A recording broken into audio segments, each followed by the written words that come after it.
Maybe the most unique oval-style racetrack on the annual NASCAR calendar, Pocono Raceway checks in tonight as the halfway marker in the BRB Buttkicker Cup Series. Mason Houseman is well ahead of the standings, but just 3 points separate King and Wolfsburg for the chase, and surprises in and out of the top 12 are present. This season, Pocono is a crucial stop on the road to be in the chase and ultimately have a chance to win the championship. Welcome to Pit Stop TV in the virtual Pocono, Pennsylvania. I almost completely got that wrong with the location. Virtual Pocono, Pennsylvania. There we go. I'm Andrew Cardinale the fourth with Zach Burtis alongside, and it's a pleasure to join you for coverage of the BRB Buttkicker Cup Series. Tonight's coverage from Pocono is brought to you by the Buttkicker, Ascendance Trucking, Ideal Lease, Sundance Pizza, and Whiplash Sim Cams. And Zach, I know you just got your Pocono fill a week ago with the Simrat Market Series. That was a precursor, a preview of what we might see here this evening. So tell us, what will we see this evening on this 2.5 mile triangle? Well, if it's anything like last week in the Simrat Market Series, you're going to see a fuel run to the end. These guys stretched their fuel mileage as much as they could go the last time we were here for the Simrat Market Series. But this is the BRB Buttkicker Cup Series. And you're going to see a lot of passes being made in turn number 1. You're going to see a lot of side-by-side fights going into turn number 2, down the long pond straightaway, and then into turn number 3 on the little short chute. You know, there's going to be some setting up, maybe some looks around the outside. I know that it's very easy to get around the outside here at turn 3. Obviously, Pocono having 3 different corners based off of 3 different tracks, it makes attacking them totally different for each time you go around this track, and it's going to be a blast to watch how these guys are going to make it happen. I know you say 3/4, and maybe you're right, but have I gone over my corner theory with you before? We've been over this how many times? There it is. Turn number 1, turn number 2, turn 3. That looks a bit more like an M, but we'll call it a 3. And then you got turn 4 and, 5. This isn't Phoenix, Well, I argue that there are 5 corners here because it's got turns 1 and 2 from Trenton, turn 3 from Indianapolis, and turns 4 and 5 from Milwaukee. Because it doesn't do a full rotation, though. Well, it doesn't have to. It's modeled after a 2-corner end of the racetrack at each place. It's not just modeled after. Otherwise, you'd be making a turn to go outside of turn 1. Do you get my point? Does it make sense at least if this right here that I'm circling is modeled after turns 1 and 2 at Trenton?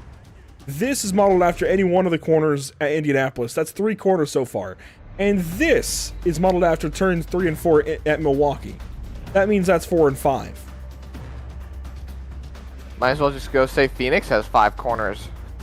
Well, the way they run it these days, it straightens out to just be about 4. But I see your point there with Phoenix, and we'll come to that at some point later on this year, I'm sure. In fact, these guys already raced at Phoenix this season, and we couldn't be there. But I'm going to argue, and I will call it 3 corners today. But one day, I'm going to do a broadcast here at Pocono, and I'm going to say there's 5 corners, because there's 5 corners. That's my little corner theory that we had to get into before this broadcast started. 5 corners here at Pocono. If you hadn't heard, now you have 5 corners at the Pocono Raceway. Anyways. Add it to the NASCAR iceberg. There you go, adding to the lore. Well, let's check into the points this evening coming into this race. 189 markers up. You'll find Mason Houseman. He is well and solid in the chase right now. It's going to take a lot to knock him out, if anything could do it. Stephen Borbell sits 136 in, somehow above Isaiah Sutherland, and it all comes down to that terrible run at Chicago a week ago. And I say terrible run, it was terrible luck for Isaiah Sutherland. He had bad luck early in the race, got mired back, and never really could recover. That puts him down in 3rd position in the point standings now after breaking the tie, not just by wins, but also by points with Mason Houseman.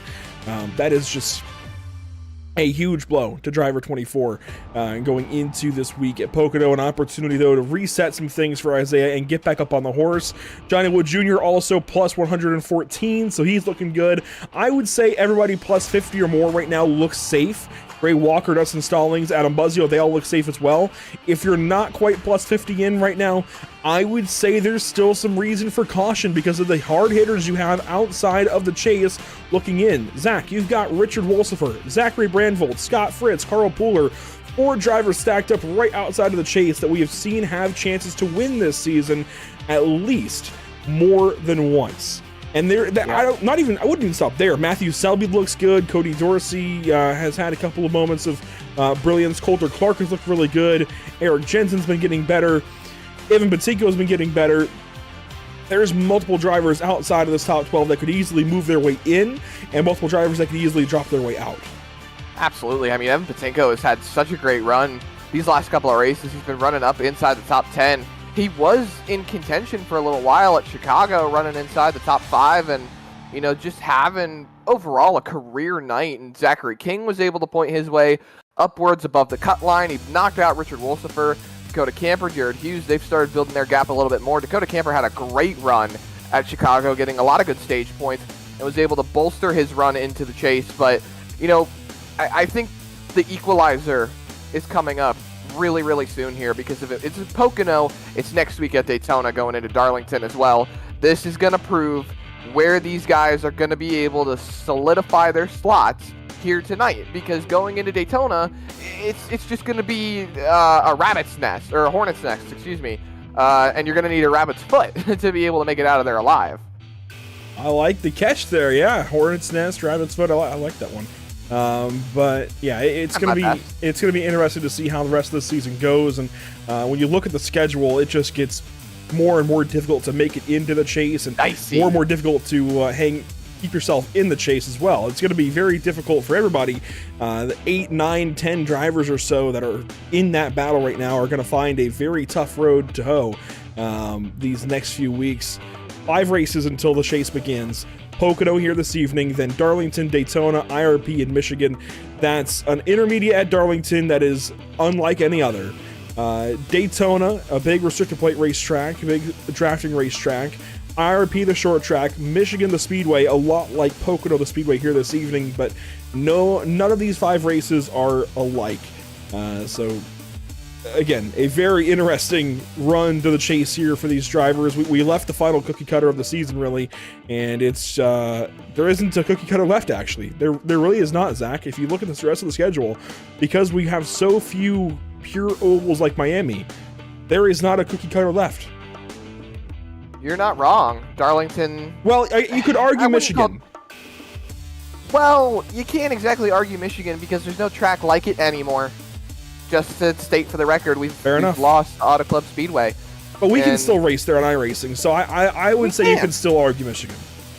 Okay, well, you know what, then I'll give you that a little bit. But even then, Michigan is more accustomed to a bit of a super speedway rather than a traditional cookie cutter, because we have our true ovals and we'll have our traditional cookie cutters, we'll call it, you know, like Charlotte, Texas, Atlanta. They all have a similar layout. Obviously, they're all completely different nowadays than they used to be in the early 2000s when NASCAR first started that cookie cutter boom.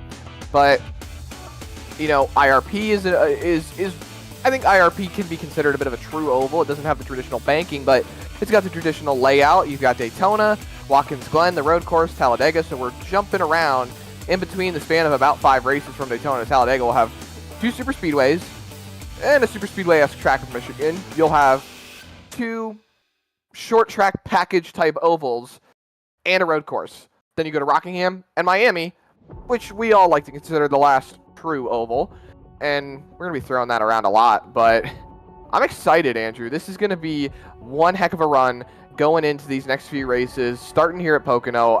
It's going to be great. We're finishing off the first half, and we're starting the second half strong. Going to be a lot of fun going into this back half of the season. Qualifying beginning. Dustin Stallings was fastest in practice. Before we go and take a look at cars on the racetrack, let's take a look at the weather conditions this evening. 69.2 degrees in the air, a nice day for racing for sure. 88 degrees on track, and Richard Wolsifer fastest on lap number 1. So we will take a look at some lap times then on the left side of your screen and let them all come flowing in. Johnny Wood Jr. now fastest on the racetrack in car 75.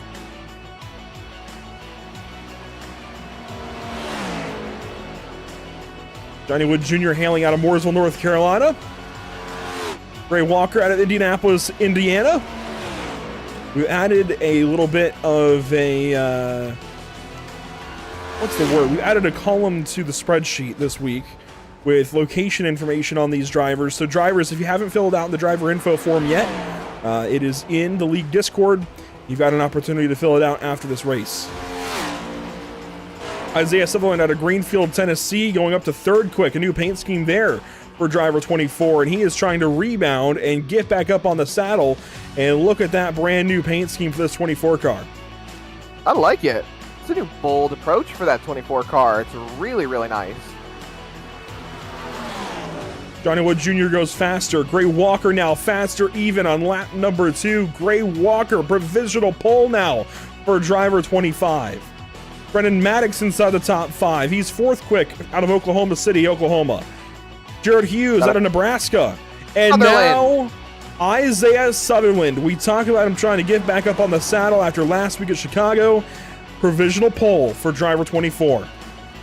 Just waiting to see how the clock ticks down. A minute and 20 left on the board. You see Brendan Maddox sitting in the pit lane. Doesn't look like he's going to be able to make it out in time to turn another lap. Here's Dustin Stallings on the racetrack. Fastest in He's practice. a little bit off the pace.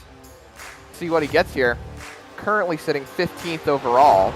We've had 31 drivers turn at least one qualifying lap so far. Still waiting on Houseman and Rogers to get their laps underway, but Stallings is going to make his way down the short chute into turn 3, taking a bit of a wider entry. He's running a little bit further off the groove. This is what a lot of guys are going to be able to do here tonight. They don't necessarily want to run all the way on the yellow. It's going to hurt their speed overall coming off the corner, but to the start-finish line, Dustin Stallings, he's going to go to the top. That's going to do it. By a large, large margin, nearly 0.2 of a second, Dustin Stallings has got Pocono figured out to a T, or 2 T's, tricky triangle. That is really impressive stuff right there out of driver 0. Here's Dakota Bly out of Concord, North Carolina. He's on the opposite end of the field right now, 32nd quick rather out of 32. So looking for some extra speed here in the back end of qualifying, coming around turn number 3. And he is into some extra laps here. Mason Houseman up into 5th. That'll do it for his run, though. And Gavin Rogers will not set a lap time, so that will do it for us. Dustin Stallings just got that win a couple of weeks ago in emotional fashion in Nashville. Looking to do it all over again here at Pocono Raceway. Wouldn't that be something if he could get it done? Let's take a quick look at your Whiplash SimCam's race details before we go through the starting grid. It's a 100-lap race, 25 laps in Stage 1 and 2, then 50 laps in Stage 3. 80% fuel load, that's about 29 to 33 laps, thereabouts.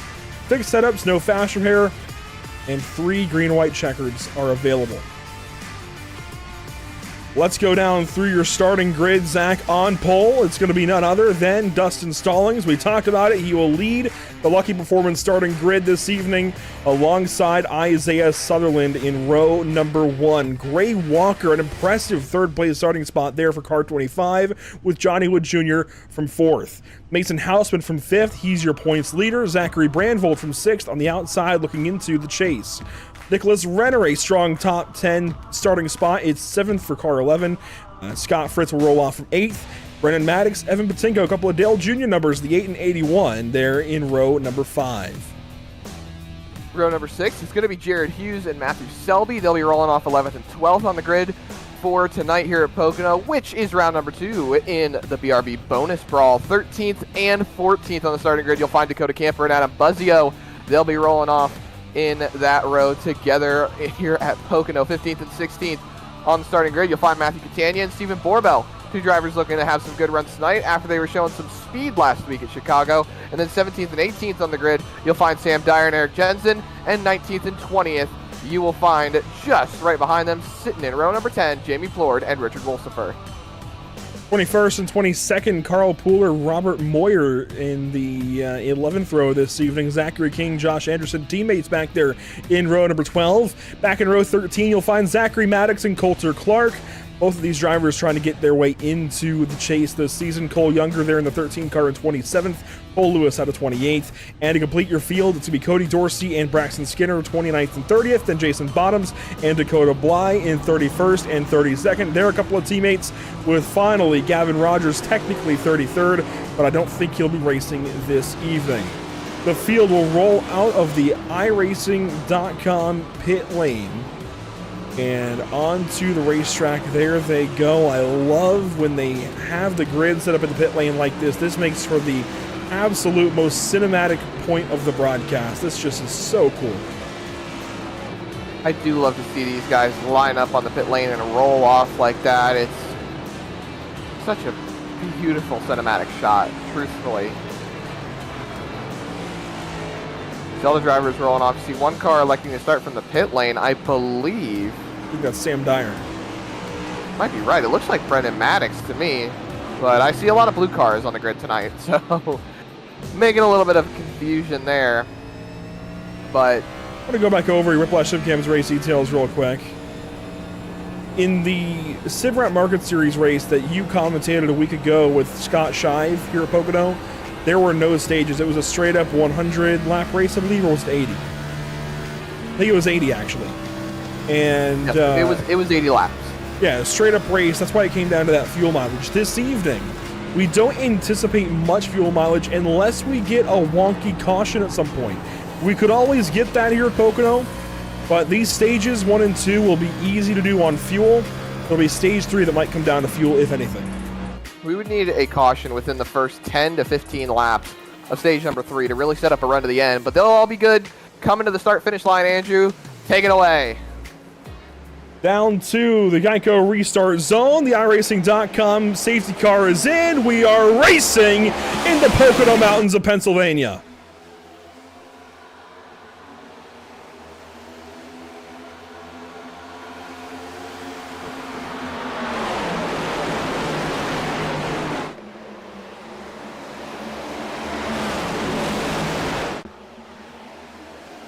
Up off the first corner and down the long pond straightaway. Johnny Wood Jr. giving chase to Isaiah Sutherland, who's going to take the race lead away. Dustin Stallings is going to fall back to third for turn number 2. Still side by side for that third spot. You see on the outside, that's Walker. He's trying to make sure he can point his way through to third. He's going to get clear. He's got his sights set on Johnny Wood Jr., but here comes Mason Hausman around the top side of the speedway. He's going to be able to roll through here, and this is going to be big here at Pocono, rolling that outside line, going onto the front straightaway, because you'll hang the draft, and you'll be able to stick with those front leaders. There you see Stallings is losing more spots as he goes down the straightaway, and Sutherland tries to break the draft. It's not often you see the pole sitter lose lap 1, but Dustin Stallings down to 6th position after just 1 lap complete, and he's up the racetrack here in turn 1. Way up the racetrack. Way up there. Brendan Maddox follows on the inside, Zachary Brandvold outside, Scott Fritz there behind, then Jared Hughes and Matthew Selby. I see Dakota Camper back there, and then Evan Batinko. They're all racing around the top 10. But your top 5 get away single file now. It's Sutherland, Wood, Walker, Hausman, and Renner. Got to move down to the inside. Brandvold, he's looking to get around on Dustin Stallings. Flip on board here with Nicholas Renner. He's chasing Mason Hausman. There you see the run difference, honestly, Andrew. Going through turn number 3, just giving a little bit of leeway to that yellow line. It really pays off dividends when you go down the front straightaway. Look at the difference between Renner and Hausman on the front straightaway. We had smoke in the back, and Sutherland goes fastest. One car slow. Might be Selby right quick. Selby with a problem. He was just inside that battle for the top 10. And we'll go back and take a look at what happened to the 46 car.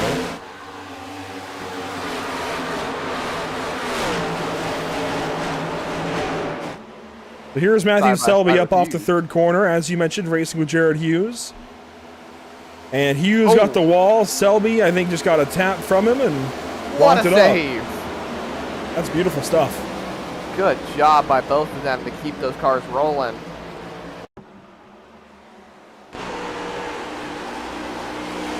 From Selby's rear end perspective. Just a slight tap. If I had to compare that to anything, I would compare that to the tap that I got in the Halloween bash for Regal Promotions at Auto Club Speedway. Just a slight tap got him loose. The only difference between him and I is he saved that race car. Aha, well, it's the fine details. The fine little details in life. Back up to the race lead, though. Isaiah Sutherland still got that car out in front. He's Renner, no! Just smashed the outside wall. There's no fast repair anymore. That's going to be massive damage for car number 11. He was looking so good. Last lap, he ran the fastest lap of the race. That is a massive blow to the outside wall. Look at all the damage there on the right side of that number 11 car. Running a really meaningful paint scheme this evening. He's going to get up, and he's going to keep racing, but he's got a lot of right side damage. Got a little too close for comfort there on Brandvold as he goes fastest on the racetrack. So Renner now is working on the back pedal. He's got to try to find a way to keep that car in position until he can get a caution, but unless someone has a spin out or something goes on, he's not going to see a caution for at least another 20 laps. Stallings pushing him down Long Pond straightaway into turn number 2. They're going to stay side by side, and this is the hardest part on the racetrack to stay side by side. So if you're pushing hard with that right front damage, it might not be a good idea to be on that inside line. Well, that's where he just got that right side damage. Remember, that's where he knocked the wall down. It was turn 2. So to go through there side by side all of a sudden, that's a big difference. He's getting free now. He's knocked the right front end really good. If he's getting free like that in turn 3, that is a big problem for driver number 11. Now out front, a couple of Chevrolets are starting to duel. Sutherland and Wood. You've seen Isaiah go down the racetrack each and every straightaway just about trying to break that draft, make sure Johnny Wood Jr. can't draft up to him. So far, it's not worked, and the 75 is all over the 24. Staying well in tow down Long Pond straightaway. The gap closing.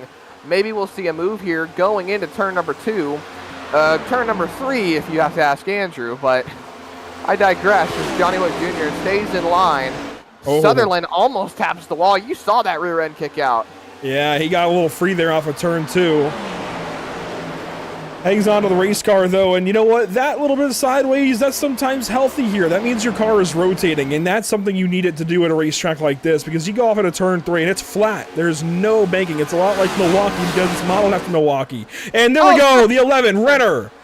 Hard in the inside wall. That's going to be his day. Done. Hold the brakes. Hold the brakes. Scott Fritz is involved. That is going to be day done for the 11. Surprisingly, he keeps the car rolling, so he'll be able to take it back to the pit lane. We were just talking about him, Andrew. We told everybody watching here at home that he was going to try to wait for that caution. Well, you know what? I feel like that's my fault. I think commentators cursed that one, Andrew, because I said unless someone spins, he's not getting a caution for 20 laps. He just needed to not be the spin, but running a very special suicide prevention related paint scheme this evening. You see the suicide prevention colors on that number 11. Check fire 22 down the side of the car. You are not alone on the back. A very meaningful paint scheme for that number 11 car, and unfortunate that it's out of the race. And we say out of the race, it's out of the running for the win. You might be able to keep racing with it, but it's not going to be at all close to 100%. And Scott Fritz just made a move and ended up left rearing him. We'll watch it again, but Scott Fritz, this is just a mistake. Fritz goes down, comes up and just left rears him. There might have been some net code. We'll try to get another angle on it.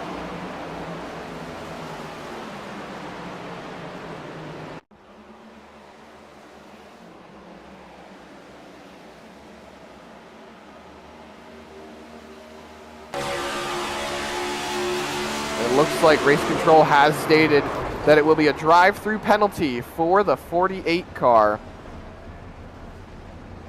having resulted in being the driver who caused the incident. Race Control admitted, though, that there was a tiny bit of netcode, but they, however, did not think that it had any implication on what was going to happen between the 48 and the 11. So there you see it one more time. Big, heavy impact for Nicholas Renner. And Scott Fritz will have to serve the drive-through penalty for the incident. Watch this angle one more time here. This is zoomed way in. You'll see there's a little bit of netcode when they make contact there. Oh man, that's iRacing being iRacing. Camera shot. Yeah, let's see if we can back that up actually and go to this angle and we'll slow it down. Just a tiny bit of netcode. I think they would have made contact regardless. And I think that's what Race Control is ruling off of, is Fritz was going to come back so far to the right that even with there being netcode, they would have made contact if the netcode wasn't there. So I think that's a pretty fair ruling from Race Control. That's just close racing here early in the day at Pocono Raceway, but you see pit stops being made. Looks like Scott Fritz is already seeing that if he's going to have to go to the rear, that he might as well just take it down to the security of the pit lane. Well, he got the Renner, wall really hard. Yeah, he did. Not as much damage as that 11 car, though. They're all putting tires on the car. And getting it squared away for when they get back out. I wish we had crews that we could control in iRacing, because if we could have the two crews next to each other right now, pitted the way they are next to each other on the pit lane, wouldn't that be an interesting conversation? Boy, would it be.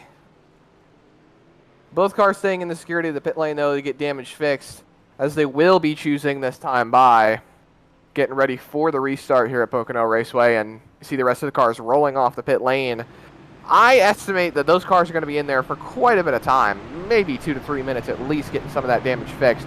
But this is allowing Sutherland and Johnny Wood Jr., Catania, Cray Walker, the rest of these guys who need these runs. Actually, I think Catania just came out of the pit lane. Look at that, sitting in third gear, just fuel saving. And I mean, there's not much fuel saving you have to do in the first 2 stages, but it gives you a precursor for what to expect going into the next stage, when you might get a caution, you might have to fuel saving. You might have to work the strategy a little bit. Well, if you save fuel here, it's less time potentially you have to spend on the pit lane if you go for maybe a 2-tire stop. I doubt that Isaiah would, but it's a possibility that he could go for a 2-tire stop and try to take less fuel and work his race that way. Otherwise, Zach, it also just keeps weight in the car, which could be another reason to save fuel right now. Keep weight in the car and make it act a certain way. As you see, the top 3 all take the outside lane. That'll put Sutherland alongside of Houseman on the front row.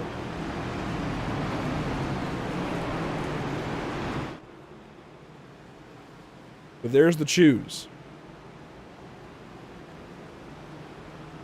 See the rest of the cars falling in line. A lot of people choosing that top line, Andrew, and I can see why. When they roll through turn number 1, that outside line is going to prevail quite a bit, but I don't know. I think Hausman might have something for him on this restart. I think you'll see Hausman get a spot or 2 compared to where he was. He was 4th. So I would expect him to be up a spot or 2 compared to where he was before the caution, but I also expect the outside lane to be really good again on the restart, and I wouldn't be surprised if Wood clears the 78 cars. So if anything, I would expect it to be 24, 75, 78 as they roll down this part of the racetrack in a lap and roll off into turn number 2 this next time by now Brandvold and Maddox taking the inside. That's also kind of surprising. They'll be able to get a couple of spots maybe compared to where they were. And mentioning Maddox and that number 8 car, you mentioned it earlier. This is the second round of the Maddox Graphics bonus brawl. This is also the Maddox Graphics 250. We'll talk more about that as this race wears on, but worth talking about. And basically, these guys are competing in what is close to a no-bull situation. That's the easiest way I can explain it now, but Zach will give you the details a little bit later on when we have a better time to do so. Want to give a shout out to the partners with the series, the Buttkicker, Ascendance Trucks, Ideal Lease, and Sundance Pizza, as we roll into the Geico restart zone and set these guys free once again. Green flag is back out here at Pocono.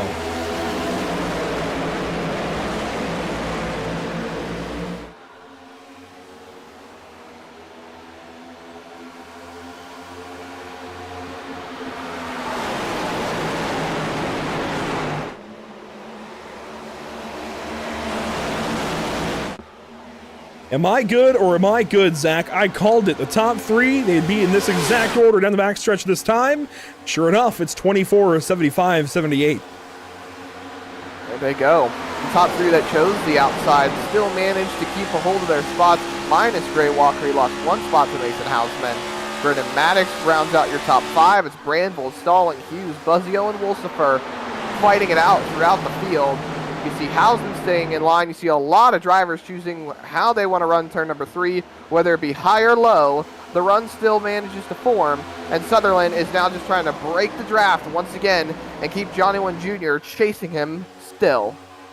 Brendan Maddox, a solid restart. Zachary Brandvold, also a solid restart. They take 5th and 6th, although Maddox scared me a little bit coming off the corner that time in turn number 3. Thought he was going to get the outside wall. He's now under fire from Brandvold. Stalling sits in behind, then Hughes, your top 8.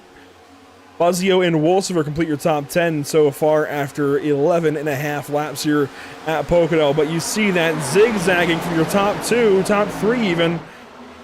Isaiah Sutherland trying to break the draft. The 75 of Johnny Wood Jr. trying to find a lane to the inside maybe. We'll see that all night long. Oh, Hausman there with the bump draft going into turn number 3. Look at Stallings. He's way up the racetrack going through turn number 3. That's going to be a big run. Oh, never mind. That's a little bit of a wall tap there for that 0 car. He might have just grazed it, though. He's still got a decent run. He did. I mean, he's rolling up to Brandvold right here, coming down the front straightaway here at Pocono, and then he's going still up the racetrack there. Got 1 car up there. Brandvold getting a little tight, pushing up. Look at Stallings, though. Down to 4th gear to get the run. Brandvold taps the wall, and here comes Stallings with the run. Oh, no! Oh, no! And that's Stallings in the inside wall. And I was just going to say he was awfully close to Brandvold. Sure enough, contact is made. Brandvold takes some damage out of it. Stallings takes some damage out of it. And they will each sink down through the order. Brandvold down now to 21st spot and sinking some more. Stallings down to the 17th, now 19th spot. They get 20th. Camper and Catania into the top 10 after that little incident there. Back up front, though. They're snaking down the front straightaway. This is something that we see often here at Pocono Raceway, and it was really made famous throughout the earlier years of coming to Pocono Raceway and the IndyCar series coming here, where they would just go all the way from the top of the wall down to the inside wall, the pit wall. Oh my goodness, I'm getting tongue-tied. Down to the pit wall, you see it, Isaiah Sutherland all the way down there, because the Indy cars were so powerful in the draft. They had to do anything they could to break that tow with such little downforce and little resistance throughout the straightaways here at Pocono Raceway. And, well, it seems to carry it over to a lot of other racing series that come to Pocono. See it a lot of Indianapolis and the Indianapolis 500 and similar races. We see it even when the NASCAR Cup Series goes there and NASCAR Xfinity Series go there for the oval racing there at Indianapolis. When they're not on the road course, you see this exact same thing down the straightaways, snaking in the draft, trying to break the draft, trying to follow the draft, you name it. That time, they all stay up top of the racetrack. Basically, it's follow the leader. You're going to sit in behind and follow whatever the leader is doing, trying to get a run on him.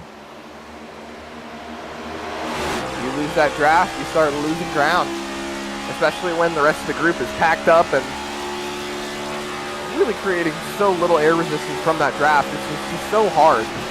You know, 2011, 2012, when the tandem draft became famous, it was noticed that 2 cars could work better together than a whole pack. And I mean, there was a little bit of a time being where some thought that this next-gen race car was going to bring that type of racing back, that 2 cars were going to be more powerful over the course of a span of a run compared to the rest of the pack. But it's been shown that they can still contend as lots of cars tap the wall. You see Brendan Maddox going all the way down. That was really close. Now Jared Hughes is going to try to take advantage of it. Gray Walker got the wall. That spit the 8 car down to the pit wall. Here comes Hughes to go on by the number 8. And he's going to have position into turn 1. But Brendan Maddox dives back down to the inside, trying to take the 5th spot back away. Buzzio pulls up in 7th. Hughes on the outside lane is just going to stay there on Maddox and challenge down the Long Pond straightaway. Side by side going to turn number 2. See Stallings out of line back there, but for the most part, everyone single file. Aside from the side-by-side battle right here, Buzzio gives him a lot of room. Maddox should be able to get clear here. That he does, but is Buzzio going to try to take a look down into the corner? Maybe not. Single file racing into turn number 3. Up front, your top 2 were staggered through turn number 2. Johnny Wood Jr. starting to look around. Remember, your top 10 pay stage points, basically 1 per position. 10 for winning the stage, 1 for finishing 10th in the stage. So that is a 1 point per position battle right now. Wow, Mason Hausman dives to the inside of both of these drivers, and he makes it stick. He's going to use up the 24 car. They have not been happy with one another. They don't like contact between each other. I wonder how this is going to boil down. But now you've got packs trying to find their way further up like Hausman is. Gray Walker goes to the bottom. That's going to create 2x2 for this front 4. The racing is starting to heat up now.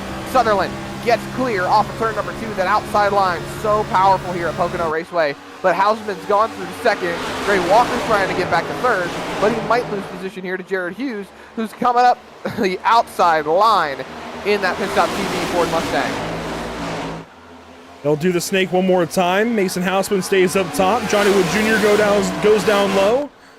They're all over the racetrack here. Everybody taking a different lane down the front stretch. Isaiah Sutherland with the race lead. Johnny Wood Jr. to the inside for second. Mason Houseman now on defense.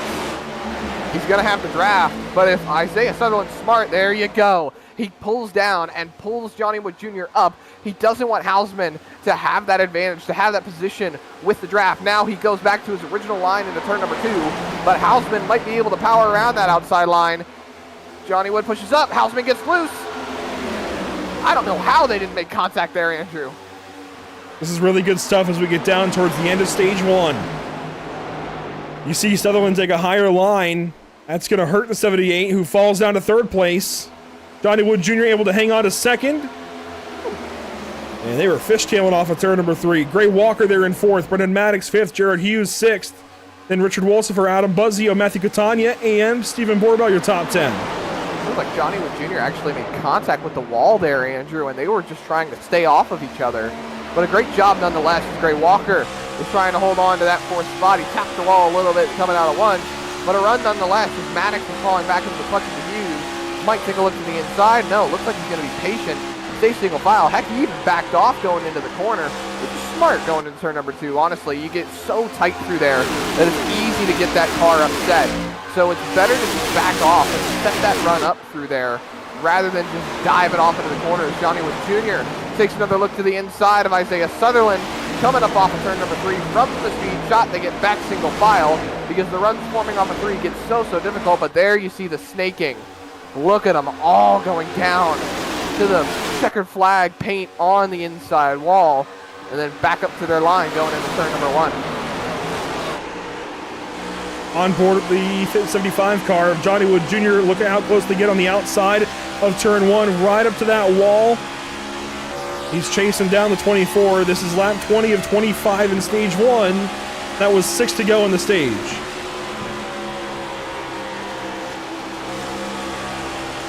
An extra point.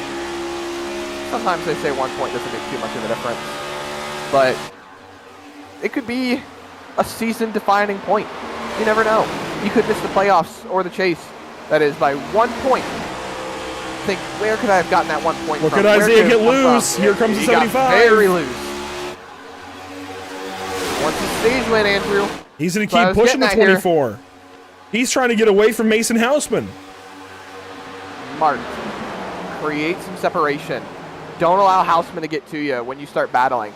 I said it when we were here for the Simrat Market Series, Andrew. This track can act a little bit like a road course sometimes. You stay fighting for too long side by side, you're going to give up a lot of time.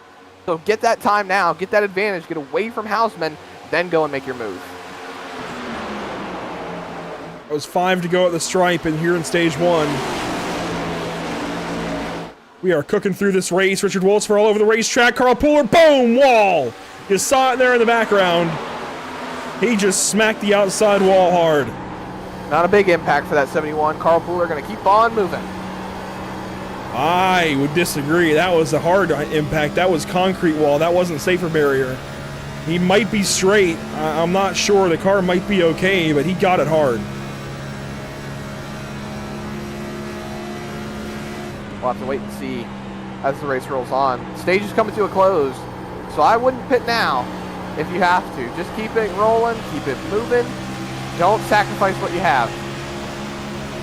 Here comes Adam Buzzio. Here comes Stephen Borbell. They're all rolling by Matthew Catania as they work into turn number 2. This is deeper inside the top 10. Catania right back to the inside of that 5 car. Oh my gosh, these guys are hanging it out. They are racing 100%. I love it. Catania slides up a little bit. He's a getting little bit free. Sideways. Oh, almost into Wolsifer. That was close. Wolsifer just came down a little bit, got into the 18. Now they're going to be 3 wide. Catania falls back in, makes it 2 once again. Look at the runs on that outside line, though, Andrew. They're losing spots. Oh, my goodness. Dakota Camper. He's there into the mix now. Runs a bit of a high line. He's going to have the run, so Catania can't get up to where he wants to be to hold on to that draft. Look at the snake down Long Pond straightaway, and I think Don't quote me on it, but I think I just saw lap traffic just out of camera shot. You did. As the top three get separated here, there is some lap traffic ahead. That's going to be in the form of, I believe, Zachary King, who made a pit stop. This is his out lap, so he's playing the pit strategy game. This is a big enough racetrack where you can pit and get back on the racetrack ahead of the field. That's exactly what King just did. The only problem is, can he stay in front of our leaders and not lose a lap before the stage caution comes out? He's got 2 laps at the moment. They got to come around, take the white flag on the stage, complete the lap. I mean, if he can do it, more power to him. That's going to be one heck of a play. But the pace from these leaders, oh, they're catching him. He's in camera shot now. He wants them to fight. He's got to get them to fight. There goes Johnny Wood Jr. Slips onto the inside here of Isaiah Sutherland. This is going to open up the entire top 6 battle. Wood now going to slide back in behind. Maybe no. He stays staggered to the inside. He's going to challenge here in turn 3.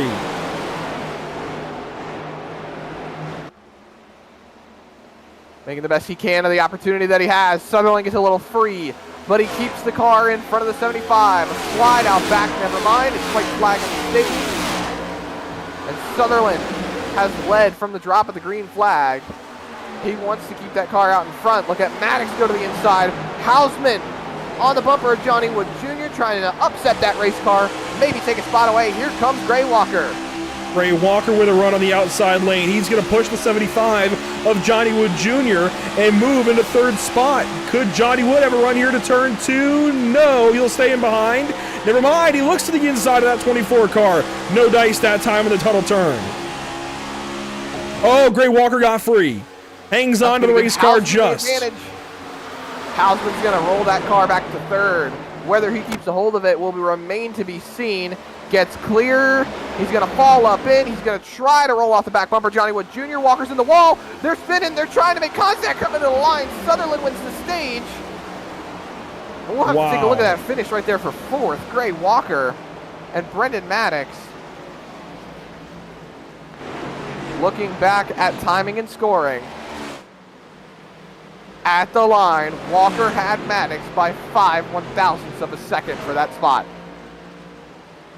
Your top 10 are as follows: Sutherland, Wood, Hausman, Walker, Maddox, Hughes, Buzzio, Borbell, Wolsifer, and then I believe that position actually changed. I think it was Camper than Wolsifer in your top 10. Regardless, though, stage 1 winner Isaiah Sutherland. This is exactly what he needed, Zach, to get back up on the horse, as we've been saying since the drop of the green on the broadcast. Tennessee Outlaw, the Concrete King, whatever you want to call him. He is back up on the horse, back up on the saddle, ready to ride, and has won stage number 1. We'll be talking to him once we get a chance here under this caution flag period. This is everything he needed and more. And you know what? It helps him as well in that BRB bonus brawl. You're not wrong. Keeps that car in contention for a big old bonus. While these guys pit, you want to go over the bonus brawl? Absolutely. I need to refresh myself on the rules, actually. I remember them releasing the schedule for the bonus brawl, and we covered it a little bit last season, but it's still kind of a new concept to me. I won't lie. Well, here comes the field into the pit lane here on lap 26. Everybody looking for service. You see Nicholas Renner there in the pit lane. Still, he's out of this race, off the racetrack anyway, but still here in the session. And here we go. Into their boxes, everybody goes.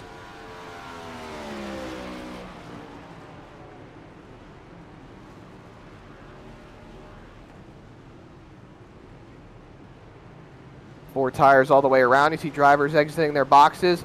Hausman's going to beat the leaders off pit lane, and he's going to stay out and take what I would assume would be that 2nd spot, because I'm assuming Zachary King stayed out on the racetrack. And that's going to be a 2-tire stop out of Mason Hausman, I think. No, I think it was 4. It looked I like refuse 4. to believe that. There's no way he got down and away in 12.7 seconds with 4 tires. Let's see here. Right sides are up.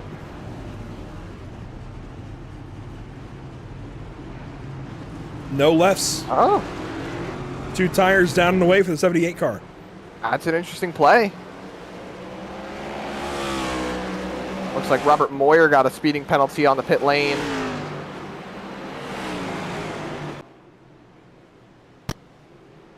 He's going to have to fall to the tail end. So, recapping real quick before these drivers get to choose the BRB bonus brawl. So, the best way to compare it is that these drivers are seemingly doing something that's similar to the Xfinity Series Dash for Cash. And every active driver in the league is eligible, and they do put in a $5 entry fee to qualify for this type of little mini series, we'll call it. There'll be a regular season championship style competition with every competitor will receive 3 pre-selected races with a special banner during those races, so you can determine those drivers with the blue banner on top of those race cars. So you look at Isaiah Sutherland, he's got a blue banner on top of that race car. So he is in the BRB bonus brawl right now, and they'll accumulate points based on the finishing positions ahead of each competitor. So if there's 10 drivers entered, then the points will be as follows: 10, 9, 8, 7, like a stage, all the way down to 1. It doesn't matter where they finish in the race as long as who they are ahead of at the end. So if Isaiah Sutherland finishes second and his next closest competitor finishes, say, third or fourth, but they're in the bonus brawl, then Sutherland will earn 10 points, or excuse me. Oh, I kind of just threw myself off there for a second. Jumping ahead a little bit, though. After the third of the race, after the last 3 races, whoever wins the championship out of those 3 races, they accumulate the most points, they win the pot, however it may be. So these guys are just having a little mini season of their own. With that in mind, we'll go down and talk to our Stage 1 winner briefly before the beginning of Stage number 2 here. So that's a good way to get back up on the horse after a bad week at Chicago for sure. Isaiah, how does it feel to go out there and get the Stage 1 win? That's pretty good. I really like Pocono. I don't think I've ever won here. I had a terrible past 2 weeks from getting wrecked at Nashville on the last lap in the lead, and last week was just a early on wreck, but feels good. It's a little loose, and these guys behind me are really quick. So hopefully I can keep it clean and bring it home tonight. We'll see. Sounds good. Kind of ran out of time to talk to you, but best of luck here in Stage 2. 10-4. We'll see you, buddy. And that is Isaiah Sutherland coming to the green flag here. We'll get back to our regular scheduled program. Back to the green flag, and we are racing again at Pocono Raceway.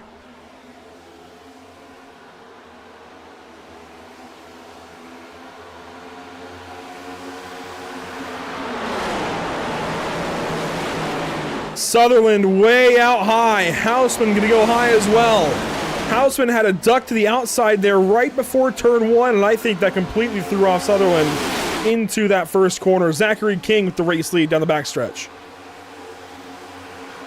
In lead laps is going to be... Oh, no! Sutherland! Wow. Big slide right there from Maddox. He's going to slip on it back through turn number 2, taps the wall. I don't think Isaiah's too happy about that one. He's going to lose a lot of spots here as they space out. And he's done. No! Oh, Brandville gets into the mix. This all starts in turn 1. All of this. And it starts with a fake out into the first corner by Mason Houseman. Look at Brandville. That car is junked. Both of these cars are toast. Robert Moyer, he's got a pit for a pair flag. Surprisingly, neither Isaiah Sutherland or Zachary Brandvold have pit for a pair flags on those race cars. But you can see Sutherland here. He's crab walking. Look at that right front. It's towed out completely. Watch back here on the start of this stage. Restart here. Watch the red 78 of Mason Houseman. Into turn 1, he's going to have a little flinch, if you will, into the corner. And that's what sets all this off. Comes up the racetrack here, right here. Goes up the racetrack some more. He just turned in late, is what it is. He turned in late.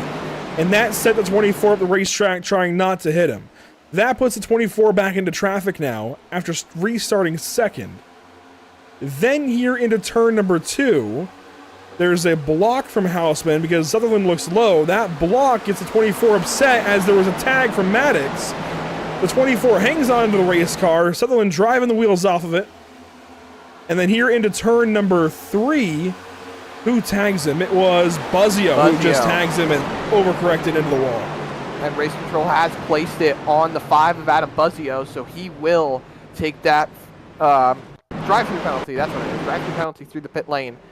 And Robert Moyer even got a piece of that action going through turn number 3, trying to miss a spinning Zachary Brandvold. Here you see on board with Isaiah Sutherland going into 1. Houseman runs high. Houseman just turned in late, and I think it's because he was trying to get position on the 51 car. Which is something you see at short tracks, honestly. It's just run them a little higher so you can take that lower line and get clear. Watch this block. Watch this block right here. I can't tell if that was a block or a dive from Houseman. I was about to say, it looked like a block from all the TV angles, but from that looks more like a dive on the 51 car. And then right here, Buzzio just leans into the 24 and gets into him. Brandvold comes by and hits him. That's day done for Isaiah. Yeah, like I said, Robert Moyer got a piece of that as well. And I mean, I'm in agreement with you, Andrew. I can't tell realistically. This is on board here with Maddox now. You know, I don't think Houseman was looking in his mirror going into the corner. So I don't think he understood that Sutherland was going to make a move. I mean, on one end you can call it a block. On another end you can call it just a racing move, that he's trying to go for the position. That was just a really bad lap for Sutherland. A really bad lap. Watch the left side of the screen here. Boom. You see Robert Moyer hit Zachary Brandvold.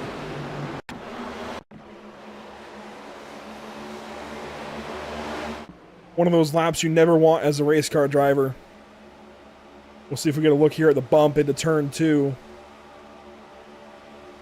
You'll see the move from Sutherland right about here. He looks to the inside, and then he backs out, and Maddox gets him in the back end. That sends him up the racetrack.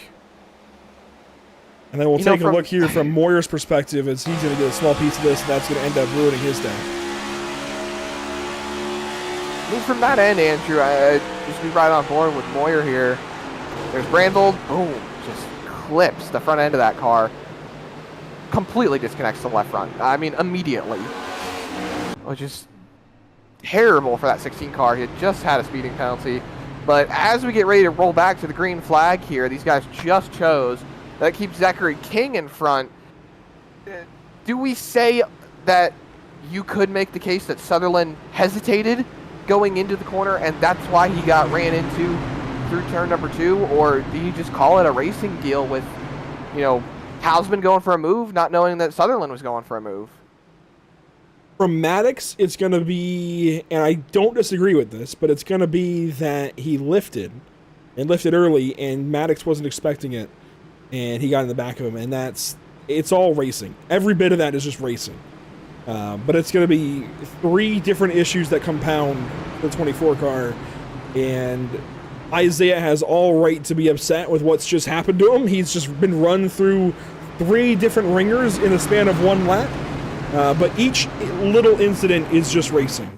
Nobody did anything necessarily wrong. If anything, the only one where somebody did do something wrong was the 5 ran into the 24 car and spun the 24. That's about the most wrong that there was done. And that was obviously unintentional and just a small mistake. So here we go. The field is re-racked, restacked, and ready to go back at it. It'll be lap 33 when we get the green flag here. And we're back on our way to turn number 1, and with the green flag in hand. Here we go. Geico restart zone. Green flag back in the air. And a good restart from the 8.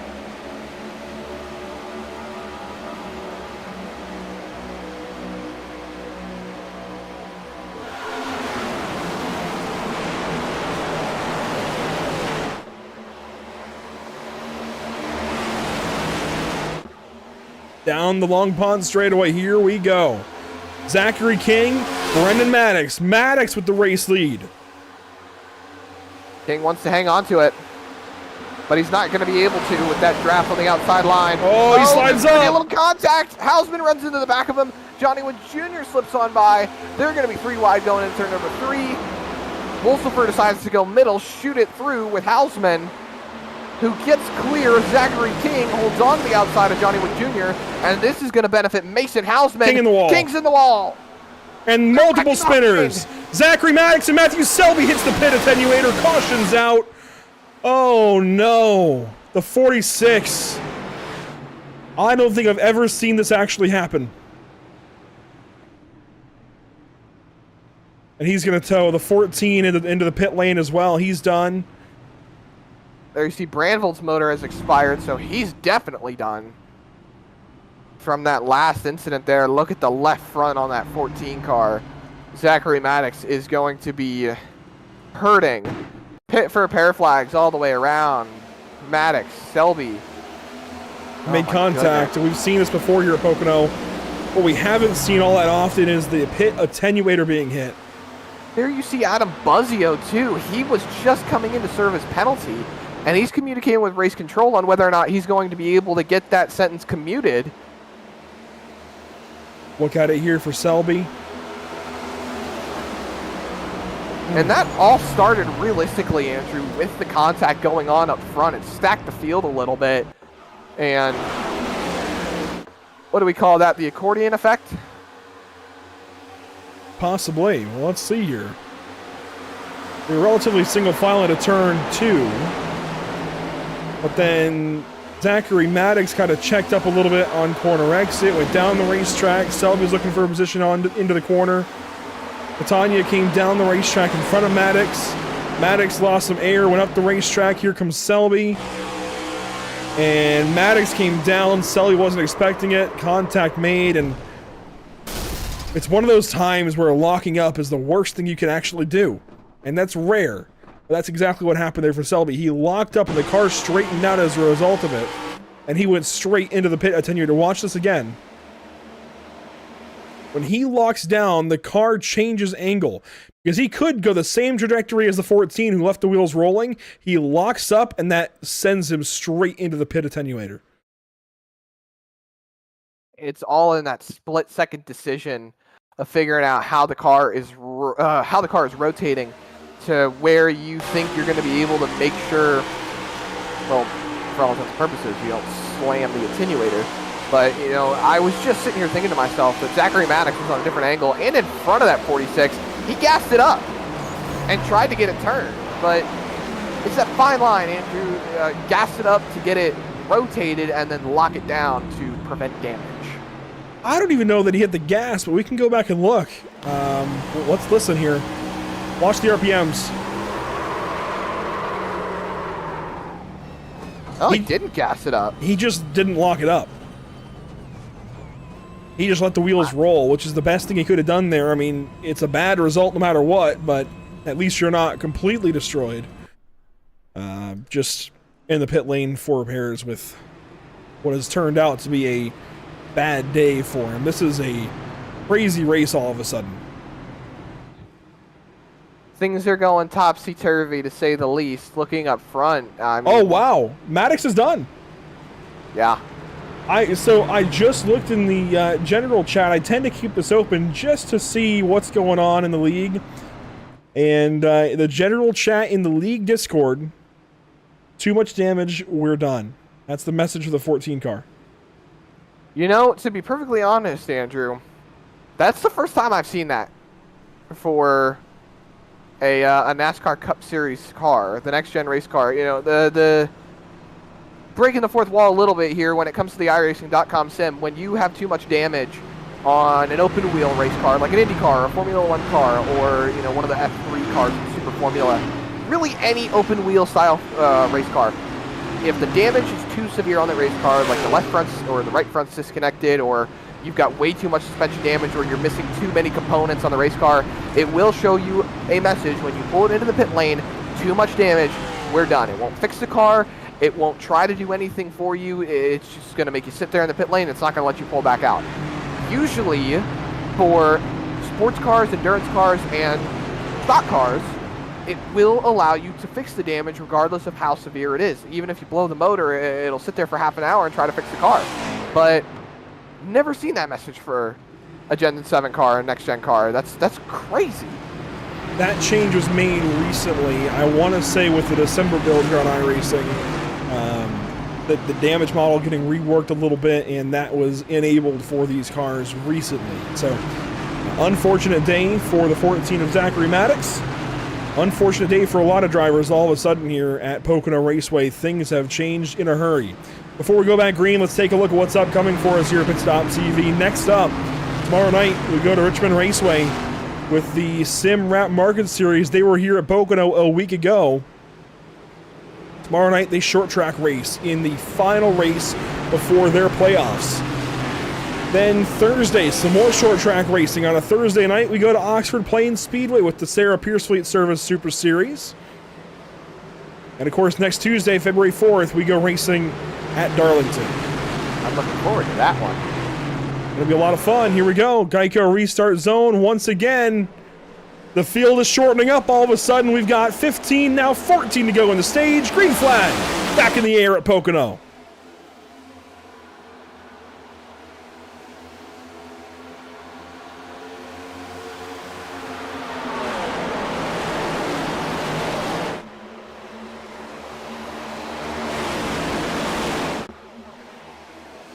Remember, a couple of weeks ago, we would have still had a fast repair. A lot of these drivers that are out of this race would still be in it.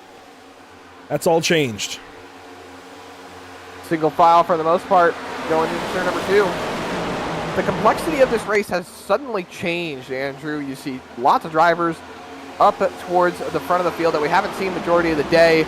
Now Brendan Maddox is looking to try and take a win here. He's been sitting waiting in the wind for something to happen, and finally it did. That put him up front. Mason Hausman continues to be the bridesmaid as the day goes on. Johnny Wood Jr. has been about as high as the race lead, but he hasn't had the chance to lead too many laps.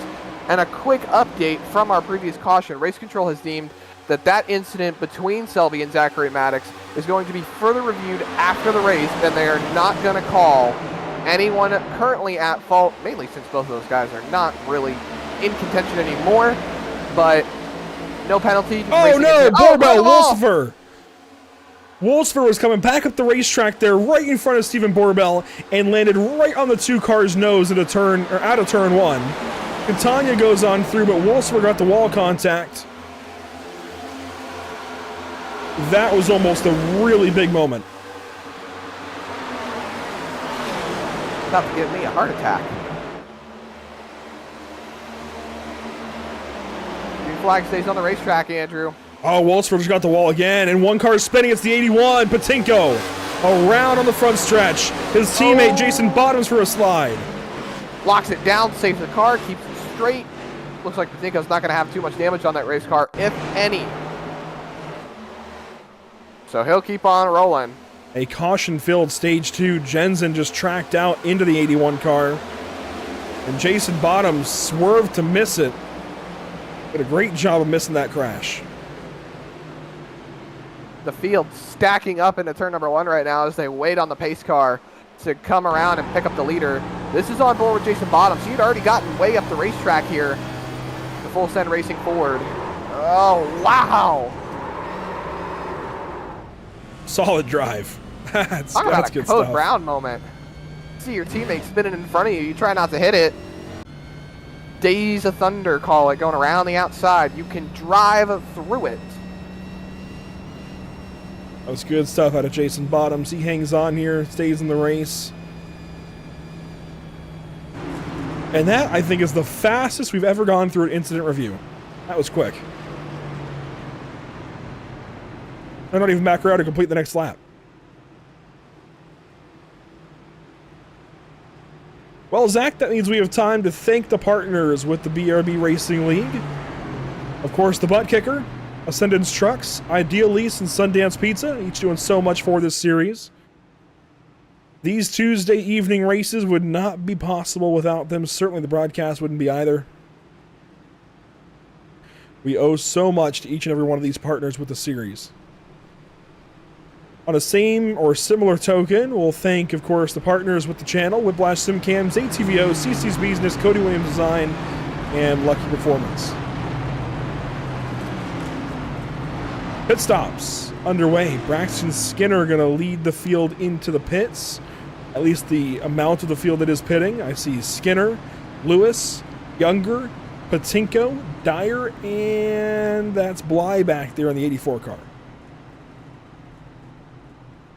And Lewis runs straight on through. Starting to split things up a little bit now. I wonder, pit now, get some track position, get some stage points, stay out, pit once in the middle of the stage. I don't know. That could work, right? Well, you'll be pitting once in the middle of the stage regardless. It's a one-stop stage no matter what. Right, but they would pit sooner, so they'd have the tire advantage. But the caution coming out would... Oh, man, I'm starting to do some math now. What you could do would be pit here and not pit into the stage. And you'll have track position going into the third stage. Right. But if you pit here, you're going to sacrifice any stage points. Playing the long game, really. Because now you're banking on the race going green at this point, if you were to pit now. Because you would pit now, what is it? We can run about 29 to 33 laps. I know you always like to give them about a little bit of a lap extra. So let's call it 34 on the fuel mileage, maybe 35 at most. We were told 30 to 32. Alrighty then, so we'll just call it 32. So you pit now, you stay out on the racetrack, and what is that, about lap 72 then, so you'll have enough to make it to the end, with enough in the tank for at least 1 or 2 attempts at a green-white checkered. Maybe just call it 1 to be safe. So everyone else, if they pit at the end of the stage, would have to pit around lap 80. So you would have about 8 laps where you get to track everyone down, but then again, you would have about 20 laps to try and hold them off when they've got 8 lap fresher tires than you.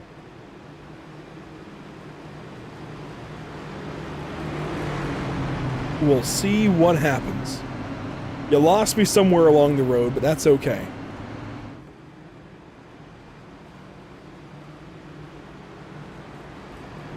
Right?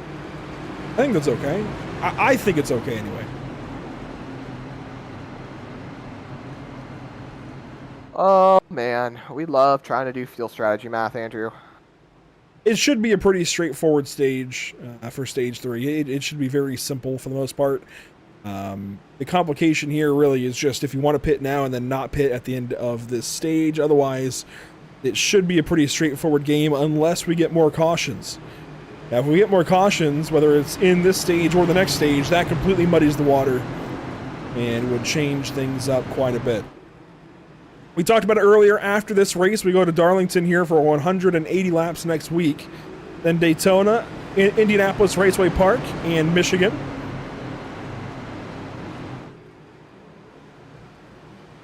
It'll be a lot of fun to see. Next week. Yeah, it's gonna be a lot of fun to see how each of these races wind up. It'll be a long one at Michigan, 125 laps for a 2-mile racetrack. It'll be a long one at IRP too. Even a long one at Daytona, 100 laps there. 200 laps at IRP doesn't seem that long considering the size of the racetrack, but hey, we'll see how it goes. Into the Geico restart zone, you see Barney the flagman with that flag way up high. Green flag is back out, 9 laps to go in stage number 2.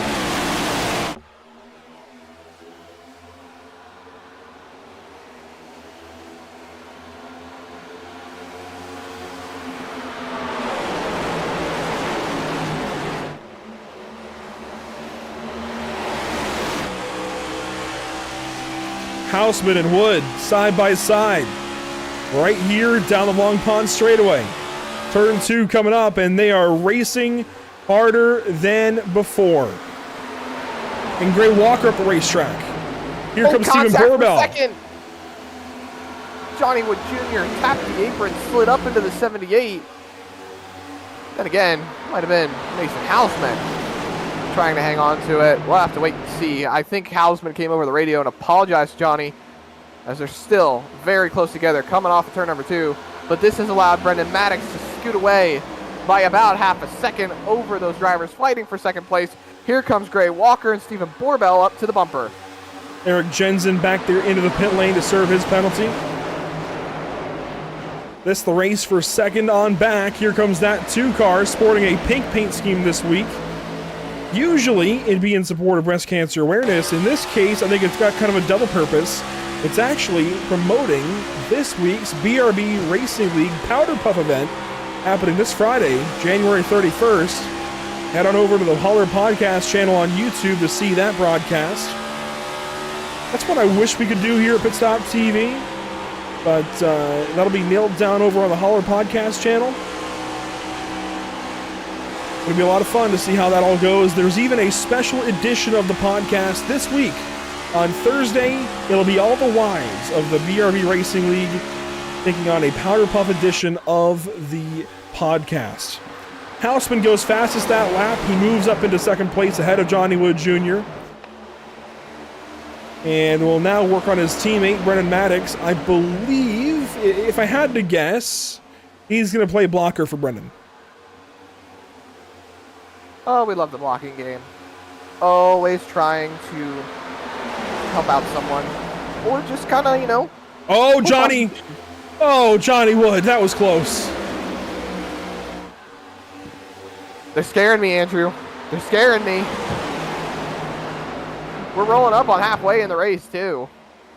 So this is, I think, where we're going to start seeing tempers flaring a little bit more. We're going to start seeing people coming out a little bit of their shell as we saw Gray Walker tap the wall. Borbell's going to draw alongside now down the front straightaway. So they'll be side by side for fourth. He's got some help.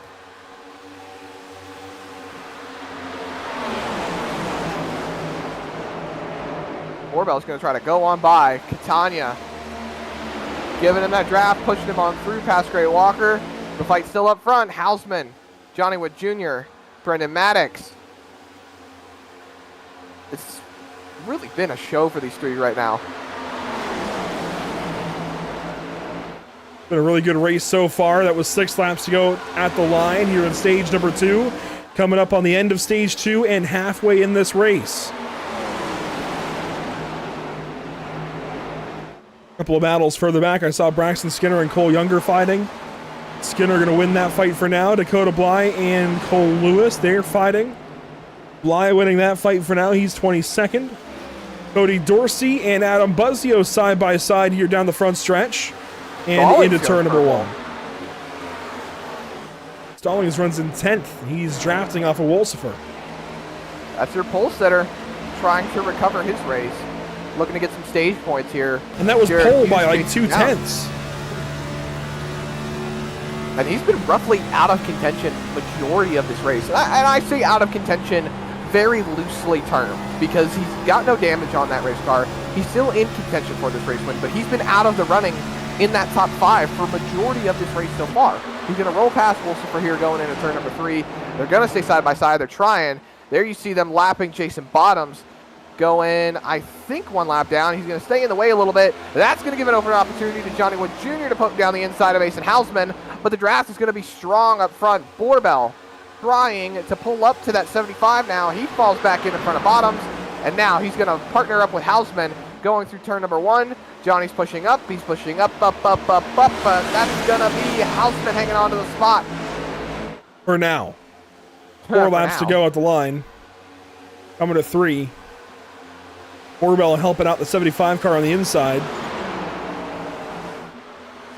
This is the super speedway Contact. tendencies. Oh boy. This is super speedway tendencies of Pocono Raceway. The draft helps. So working together, you know, you just have 2 cars down there on the bottom line when everyone's running against the wall. It pays dividends when you're trying to make moves. Maybe some contact off the turn there. I don't know. I think Johnny might have leaned on Mason just a little bit. That'll bring Stephen Borbell into things. So a 3-way battle for second. Mason's just so good there in the center of turn 1. Drives away from Johnny a little bit, but gets tight off the corner. And they quite literally drive down the hill out of turn 2, or turn 1 rather, down to turn number 2. And dive off into the banking for the second turn and then drive down a little bit into turn 3 as well. Saw Hausman right there, Andrew. He got a big swing coming off turn number 2. Let's go on board. See, Hausman's running right along the yellow line. Oh, Maddox just got loose. Is Hausman going to go for it? No, he's going to push him down the straightaway. Smart, be patient. Just roll with it right now. And he goes quickest right there.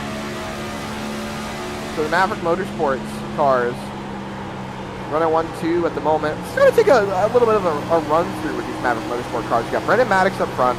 Hausman's running the second spot. I think the only one that's really had a worse for wear day is going to be Zachary Maddox, because he's all the way down, 14 laps down. He's out of this race. Oh my goodness, who is their 4th car? Dustin Stallings. There you go, Dustin Stallings. He just got back up in the top 10. And he's 9th right now.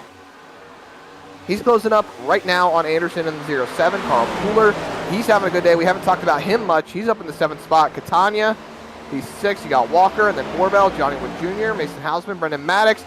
Coming back around, Andrew. White flag in the stage. That's a wrap-up stage 2. Is Hausman going to pass his teammate, or are they going to take single file and let him roll through this stage? Working to complete stage number 2. Brendan Maddox, Mason Hausman, your top 2. They are catching up to a just recently pitted Zachary King. He's sticking to the strategy. You got to love it. He's not alone. Scott Fritz did the same. He came in last lap for some fuel. We'll head back out on the racetrack. And Hausman, Wood up the racetrack there in turn 2. Here comes Borbell. Here comes Gray Walker even in the top 5.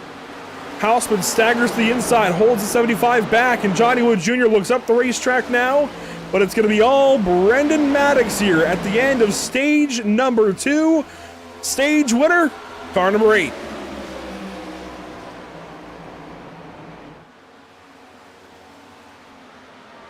I think it's worth noting Dustin Stallings ended up getting up to 8th there, so getting himself a little more stage points.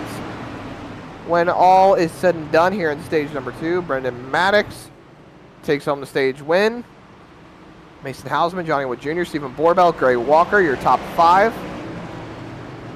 And then through the rest of the top 10, Matthew Catania, Carl Pooler, Dustin Stallings, Josh Anderson, and Richard Wolsifer are all going to walk away with some stage points towards their chase hopes. Time for pit stops. And to recap on the Zachary Maddox situation, words were exchanged between himself and Matthew Selby. Selby, 18 laps down. Maddox, 16 laps down. Both drivers out of this race. And that was that incident that race control stated would be pushed to a further review later on. So no fault deemed yet. Both drivers now out of this race, waiting on repairs, if anything. Maddox, though, was done. I think Selby's going to be in that same boat. I think both those drivers are going to stick out of the race. I think one silver lining for it all has come from Isaiah Sutherland, who is sitting 13 laps down at the moment, but he's picking off a couple of positions from these drivers that are dropping out of the race, and the more that drop out, the more spots he's going to gain, which is going to be very beneficial for him, trying to hang on to what he's got for the points total.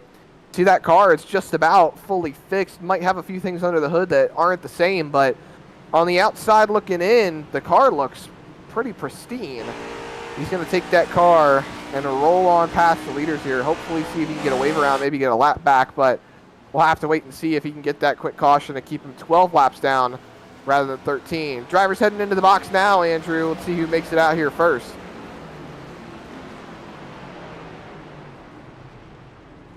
Stallings down to his box. He had the very first box as the driver who got pole, Johnny Wood Jr., has to reverse into his box. That's going to be... This is going to be the 8 or 78 winning the race off of pit lane, I believe. It's going to be the 78. Out. Borbell is going to move up in front of Brendan Maddox. So that's going to be spots gained for the 2-car on pit lane. See Hausman, Maddox, or Hausman, Borbell, Maddox. I think Stallings actually gained a few spots out of the pit lane, but the big deficit here is going to be Johnny Wood Jr.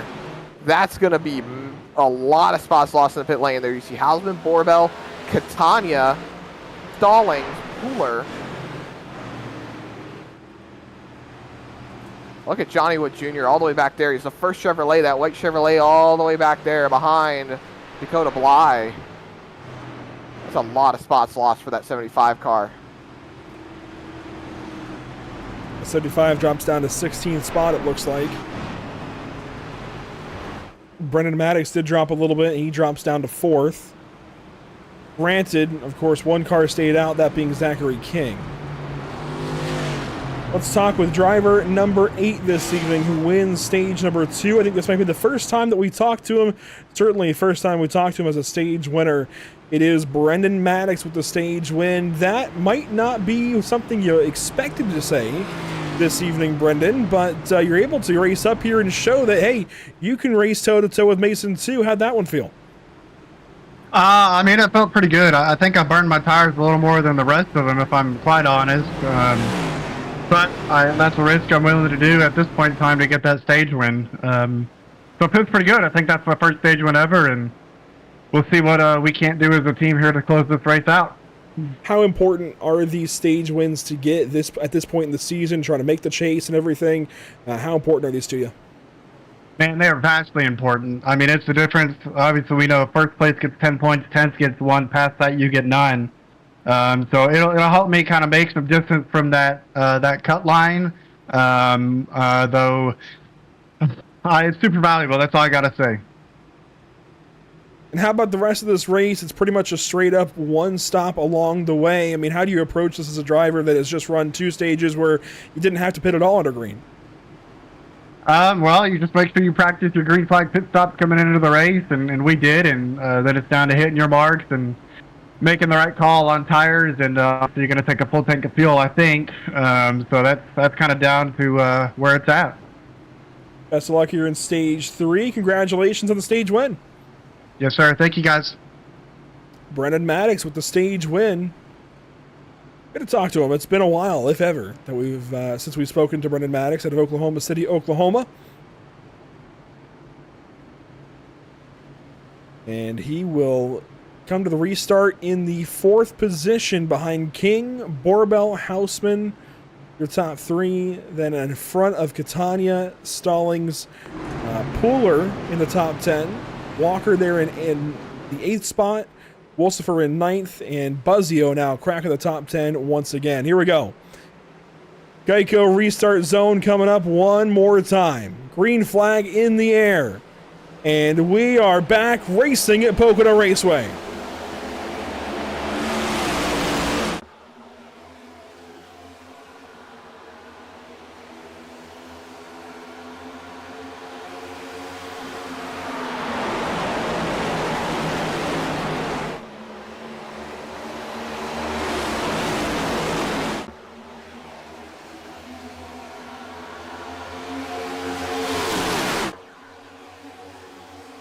Down the Long Pond straightaway, Zachary King hangs on to the race lead. Then it's Houseman, Borbell, Maddox, and Stallings back in the top 5.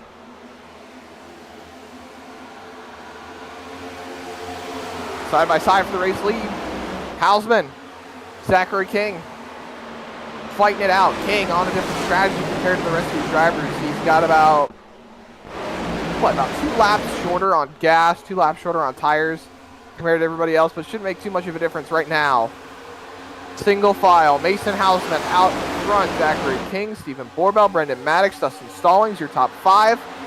Down to the inside, King trying to make a move for the race lead. He's on the bumper, he's not going to be able to get there, and I think Borbell's going to go around the outside. That he does. Borbell follows through in the 2 car. That's going to bring Maddox in the 8. And they'll work down the back stretch here into turn number 2. Maddox follows, then Stallings. Maverick Motorsports has been on it lately. They had a bunch of cars up front at Nashville. Here they are here at Pocono. They've got 1, 3, and 4 right now. They're just waiting on Zachary Maddox to get some good luck and get up here with them. Which, of course, won't happen today. A lot of cars get the outside wall there for turn number 3. Snaking down the front straightaway. Everyone's spacing out. Down to the corner, you see Maddox looking to make a move here. On the inside of the 2 car. It's gonna not happen for him. I thought Stallings was going to try to take advantage of it, go around the outside, but it looks like he'll stay behind the 8-car of Brennan-Matic. They roll down Long Pond straightaway into turn number 2. Look at Stallings. He takes a bit of a different entry and hits a later apex compared to the rest of the drivers, and that's what's giving him such a huge run going into turn number 3. Now he runs it way high. You see the fighting throughout the field. There's Coulter Clark on the inside of Gray Walker. Adam Buzzio up top. Jared Hughes behind him. Oh, King in the to wall hard. Zachary King They're all spread out smashes now. the outside wall. Here comes a bump from Hughes to Buzzio. And crashing in the back, spinning in Dakota back, Camper.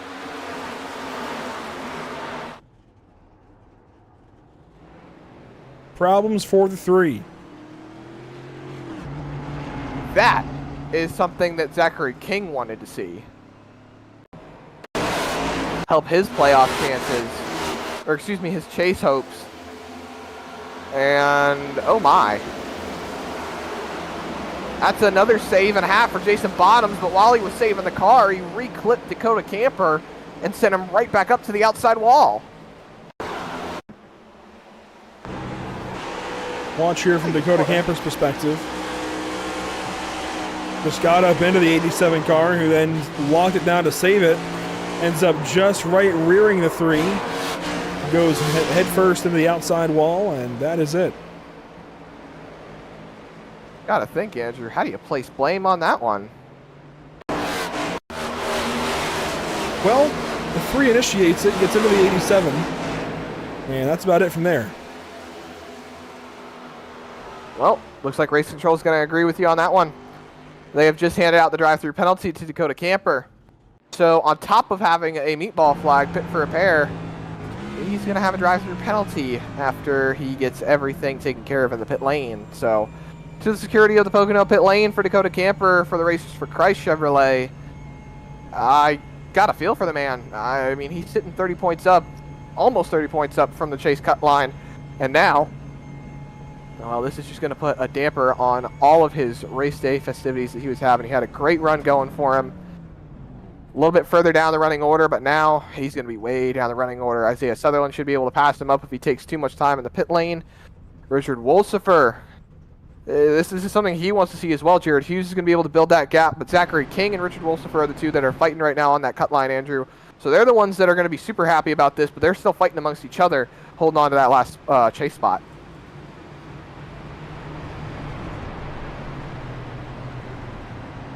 And I'm looking for Wolsifer. He runs 15th right now.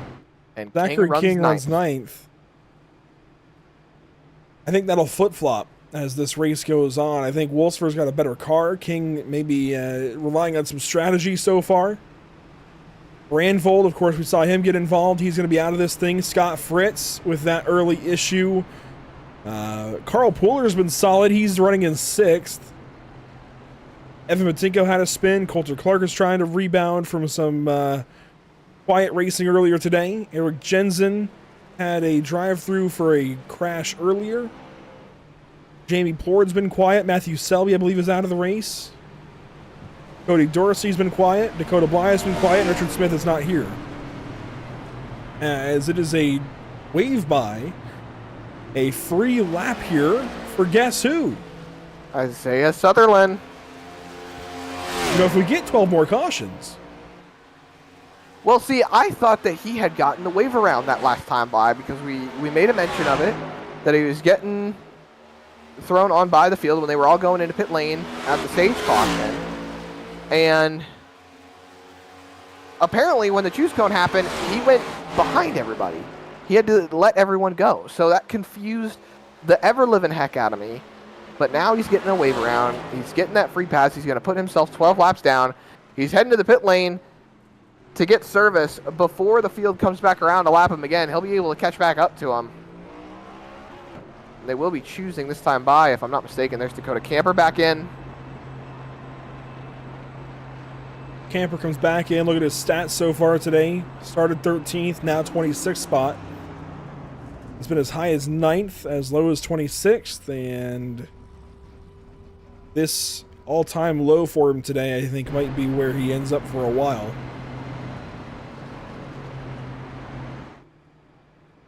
Out ahead, things have quieted down a slight bit. Some really good racing to begin stage 3, then a quick caution here for Camper. Let's look ahead again at what's upcoming for us at Pit Stop TV. Next up, as the choose happens in the background. Next up, it's tomorrow night's action at Richmond Raceway. The action track. Going to be a lot of fun. January 29th, Simrat Market Series racing from Richmond. That will be the cutoff race for their chase, their playoffs, whatever you want to call it, their postseason, if you will. And then we'll go playoff racing, the remainder of season number 2 for the Simrat Market Series. Thursday, Zach, you'll be back with us for the Sim Auto Racing Association Pierce Fleet Service Super Series. And we go to Oxford Plains Speedway. It was a mystery race last week. We went to Myrtle Beach. Next up, Oxford Plains, then New Smyrna. And then, of course, Tuesday, February the 4th, we go to Darlington. Should be a lot of fun. I am super excited for Darlington because that is going to be the first ever race that I have sponsored. So I'm looking forward to that. I'm looking to see how those guys represent for the race. It's going to be a lot of fun. Plenty of places to follow along with Pit Stop TV, pitstoptv.com, facebook.com/pitstoptv, instagram.com/pit_stop_TV, twitch.tv/pit_stop_TV, youtube.com/pitstoptv1, and x.com/pitstoptv_. Keep following along on social media, ladies and gentlemen. If you want to stay in touch with all the racing we got coming up, we post updates, race day, and highlights from some of the races from what I've been seeing on the social media lately. So it's a lot of fun, a lot of great places to keep in touch with all your favorite racing series here at Pit Stop TV. But Andrew, these guys are rolling off to turn number 3. The pace car is going to make that hard left turn, and we're ready to set, go back racing for 40 laps. Geico restart zone it is. Green flag back in the air for Mason Houseman and company.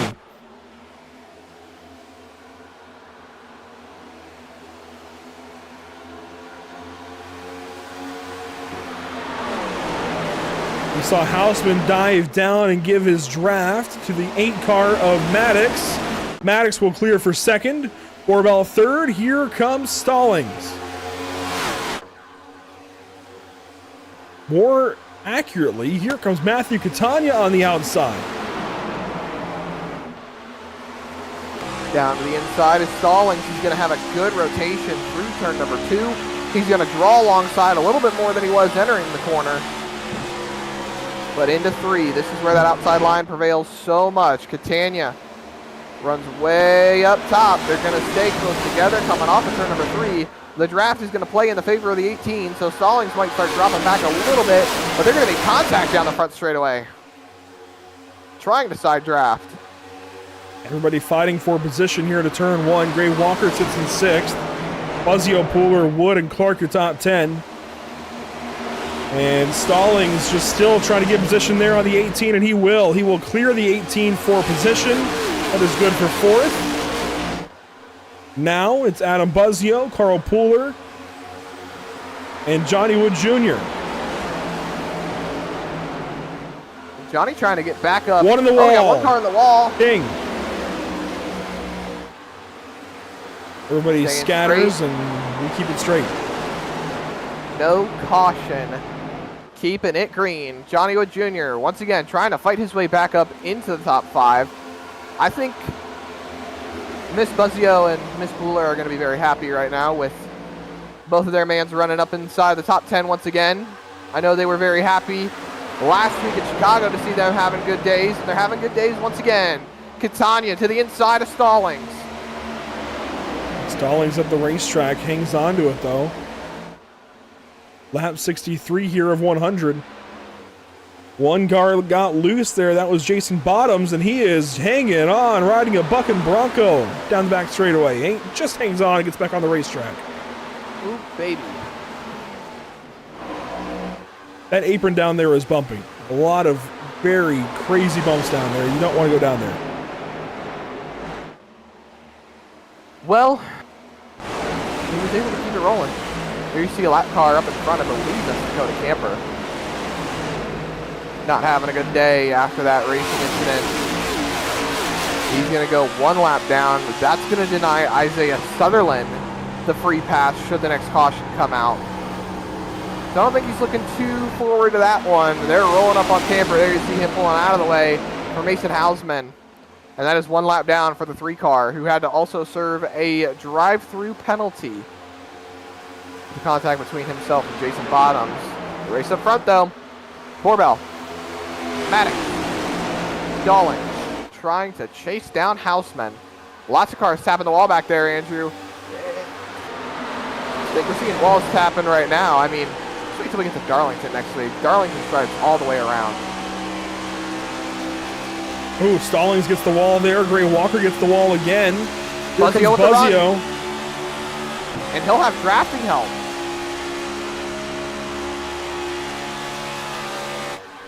Garrett Hughes goes fastest that lap. A 52.963, one of the first 52-second bracket times as Catania gets loose and Stallings moves up to avoid. He tapped the apron, got really loose, saved the race car. Great job out of the driver of the 18.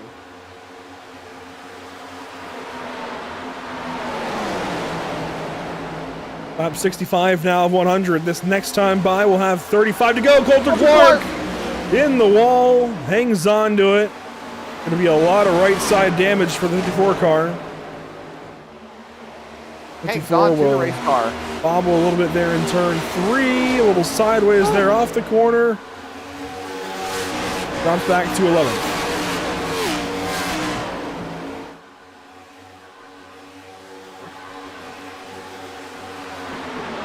Dustin Stallings, Adam Buzzio fighting here for 5th. Buzzio on the attack.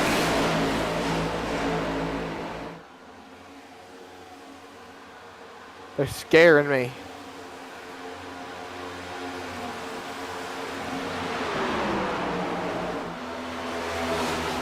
Stallings gets tight in turn number 2 and will fall back a little bit. Ray Walker pokes out of line for a second. He got big time loose coming off of turn 2. Stallings is a little slideways. I think Carl Pooler ran into the back one just a tad bit going into the corner. That opens the door for Johnny Wood Jr.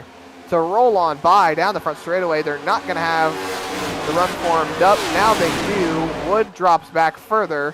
He's not going to be able to fall in line behind Carl. Yes, he is. Squeezes Gray Walker to the wall. They get back single file. We see Wolsifer looking to the inside of Jared Hughes for 10th.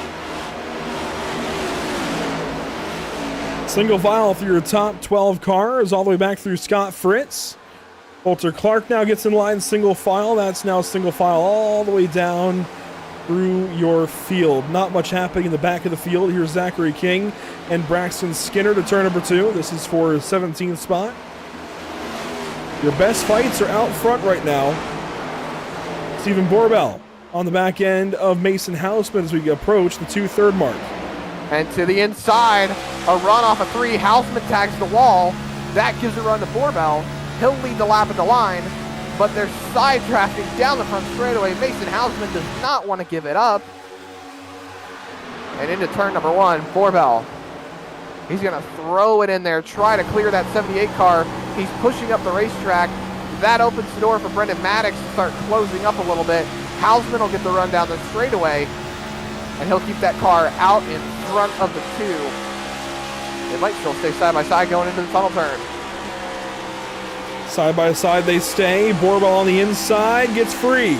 Just hangs on to the race car. Now going to move up in front of Brendan Maddox, who's going to look low. Gives him the bumper. That was covered up nicely by the 2 car, though. He got just enough in front of Brendan to get in the way, but not enough to open up the inside. I think it's also worth noting that Isaiah Sutherland has returned to the pit lane. He's dropped out of the race. He is done for the event. So that is another car out of the race. He was just trying to get some positions as much as he could. And Johnny Wood Jr. goes purple. I want to keep that in mind. Johnny Wood Jr. just went purple, fighting side by side with Buzzio. He didn't have any draft down the front straightaway. Still turned a solid lap there. We'll see if the 75 can get back up towards the front. He runs in 7th. Buzzio in 6th. Your top 5 single file out ahead. It's going to be Houseman, Borbell, Catania, Maddox, and Stallings, your top 5. Carl Puller to the inside now of Adam Buzzio. 31 laps to go when we hit the start-finish line, Andrew. Nice fight here. Oh, in the wall. Oh, he snaps the wall. Been seeing it all day. All race. Guys just getting a little too high out of the groove and tapping the wall a little bit. They all keep on going. You see a couple of snakes back there. Cole Younger, Braxton Skinner, way down the running order, fighting a little bit further down. That's 16th, 17th, and 18th. Oh, the fight up front now. Still rolling solid for Justin Stallings. He's back up inside the top 5 after starting on the pole. We'll have 30 laps to go when we cross the start-finish line. And, you know, keeping this in mind, we have been green flag for quite a while now. Knock on wood. Don't say it. Don't want to commentators curse that one. Johnny We're Wood rolling up on Jr. green flag pit stops here in 10 laps. Johnny Wood Jr. a dive to the inside, wants to position himself for those green flag pit stops. So Johnny Wood moves up into 5th. Stallings falls back to 6th.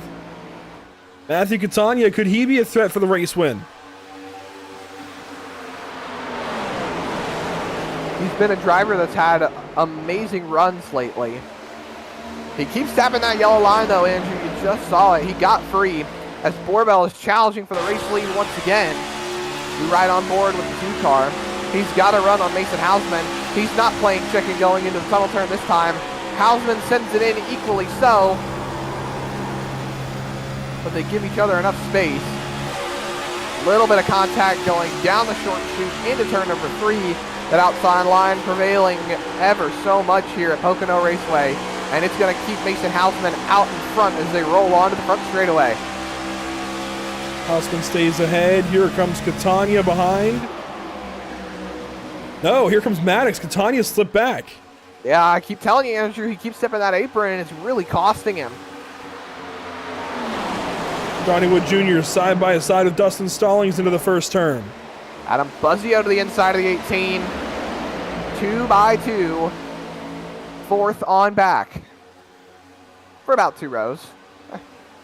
Stallings doesn't get the run, falls right behind Johnny Wood Jr., who was going to do a bit of a switch block right there. But they stay in line. Catania up the racetrack. Carl Pooler falls in line. But Buzzio is remaining committed.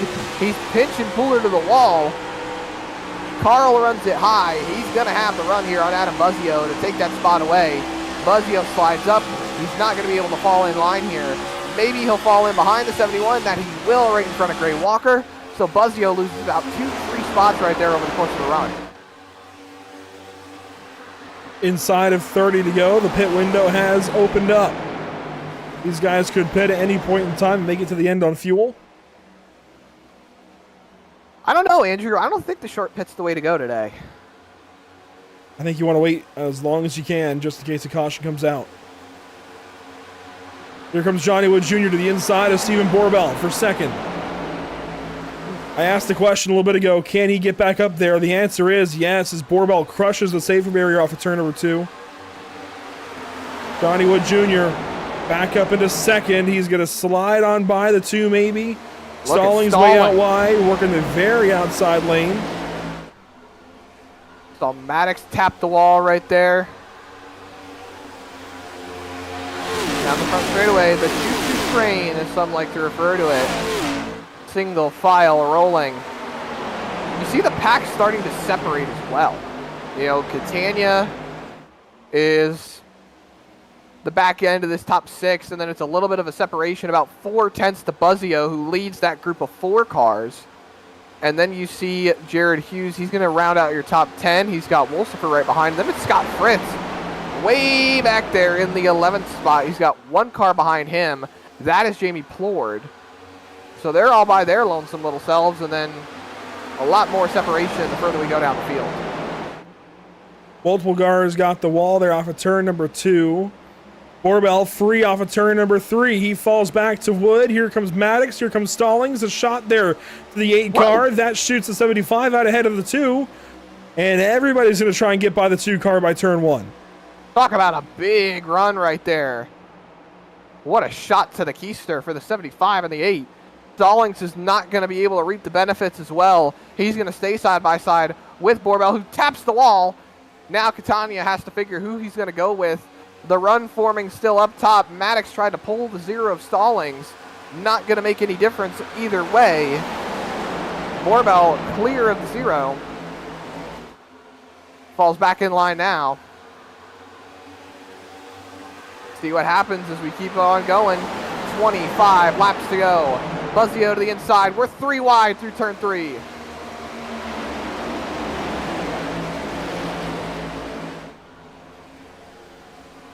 This time by, 25 laps remaining.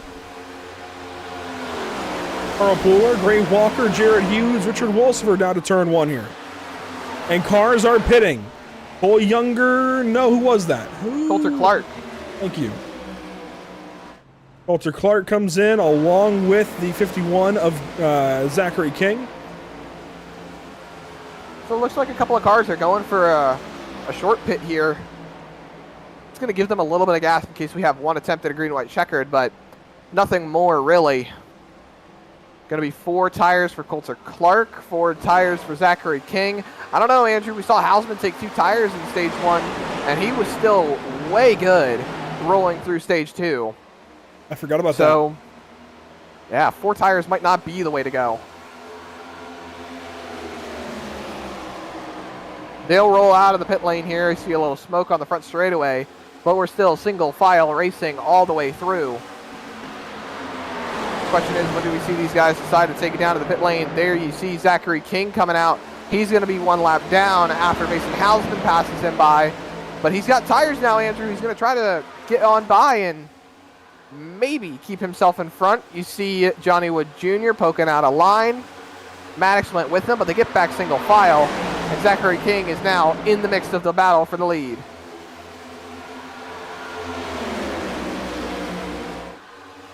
Single file through your top 10. Here comes Johnny Wood Jr. to the inside. He will make it not so single file.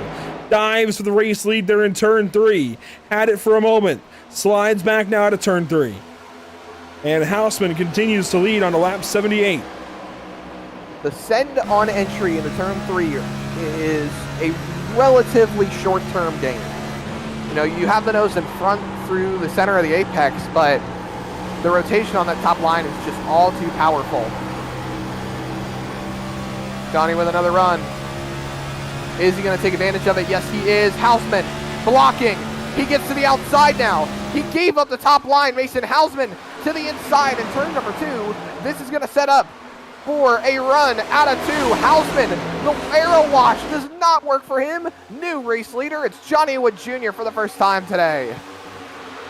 Yeah, that was, I think, a failed move from Mason Hausman. He went low, took the inside lane through turn 2, and Johnny Wood Jr. just went right around the outside lane, which seems to be better in a side-by-side scenario. That worked out for the 75, so on lap 78, the 78 falls back to second. Fantastic capitalization from Johnny Wood Jr., though. That was beautiful. Like a fake out. Might have actually been a fake out, all things considered, but the fight now for 4th, side by side. That 0 Caterpillar Toyota Camry rolls on by. It's Maverick Motorsports 2nd, 3rd, and 4th. I want to take a mention. Something we haven't really talked about majority of the day. The bonus brawl. Leading the bonus brawl right now is Brendan Maddox, and then it's Dustin Stallings. And then I believe the next closest car would be Matthew Catania. He's running right now in the 6th position. There are a number of drivers registered for the bonus brawl to capitalize on that hot, we'll call it. So Borbell is in it, but he doesn't have the blue banner on the car. I think he might have forgotten. Oh.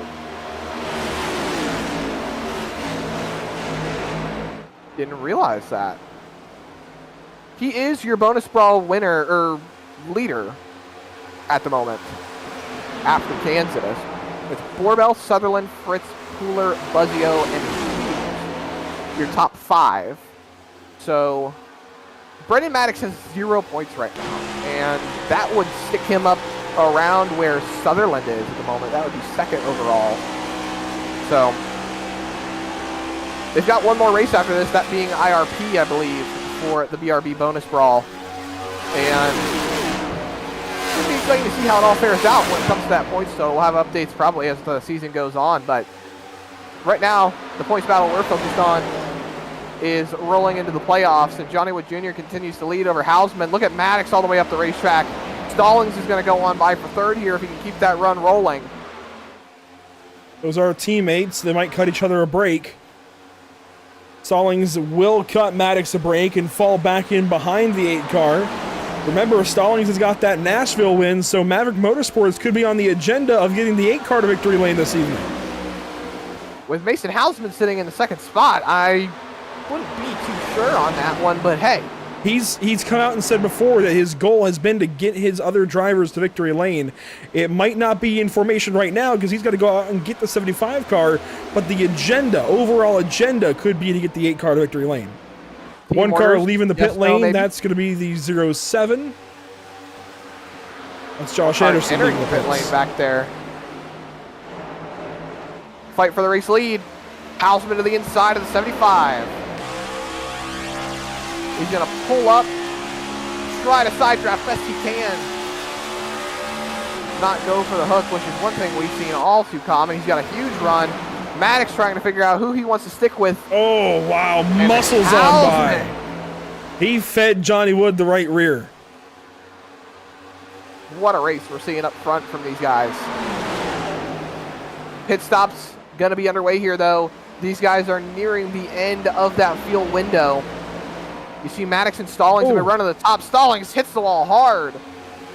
There you see Wolfsifer, Cooler. They're heading into the pit lane as Maddox was making a move for second. There you see the 56 car and the 71 into the pits. Brendan Maddox on Johnny Wood Jr. That is for second spot. Can we get a 2-for-1? Maddox will now draw to the inside of Mason Hausman.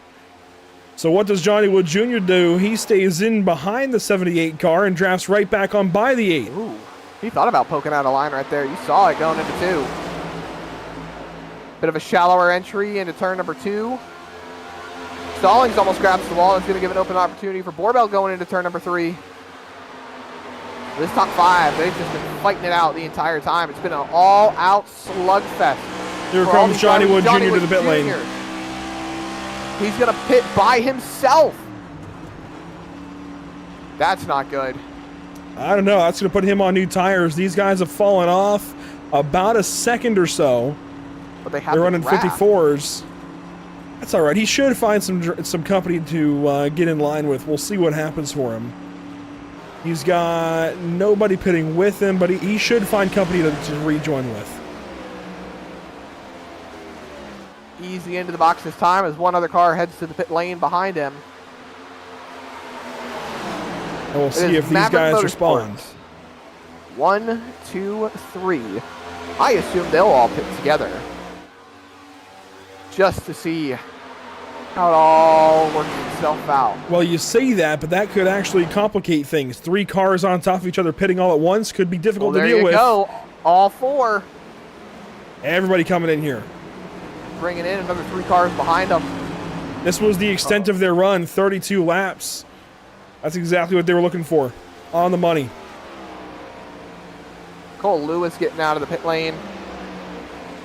And Johnny Wood's only going to be staggered off by 1 lap. I think he'll be okay. Well, the rest of the drivers head to the pit lane from the race lead. Nobody missing their box.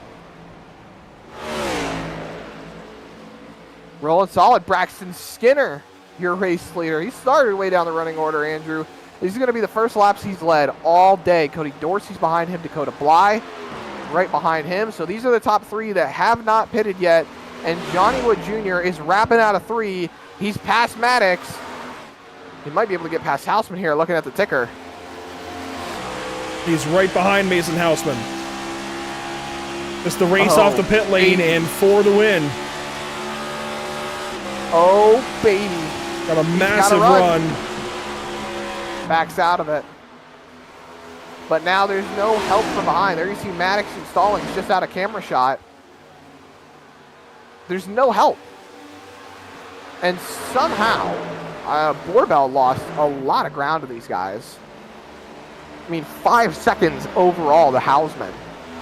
I think they all took 2 tires and Mason, 4. Be careful here.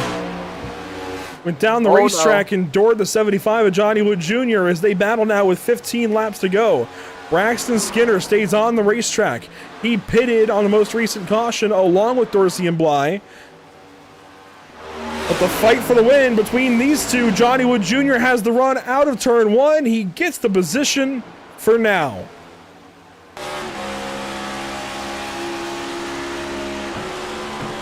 Johnny Wood Jr. respectively your race leader once green flag pit stops cycle all the way through. Right now it's the battle for 4th on the racetrack. Hausman takes a look down at the bottom. It's shut down. Wood Jr. covers him off.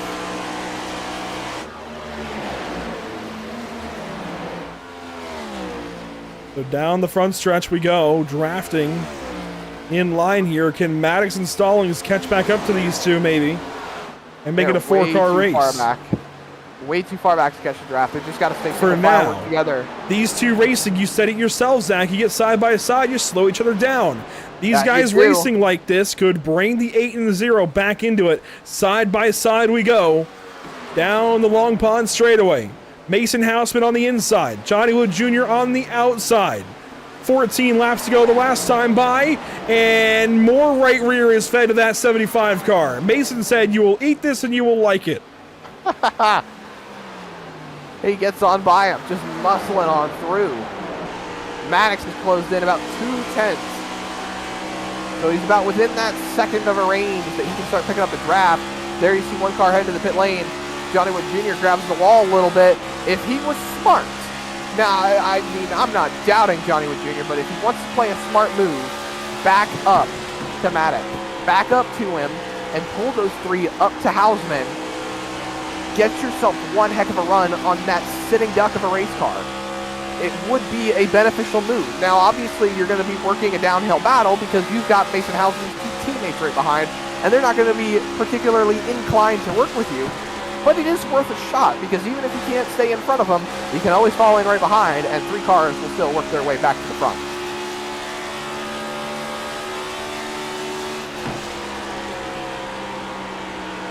Johnny Wood working here on the inside line, working through turn number 3.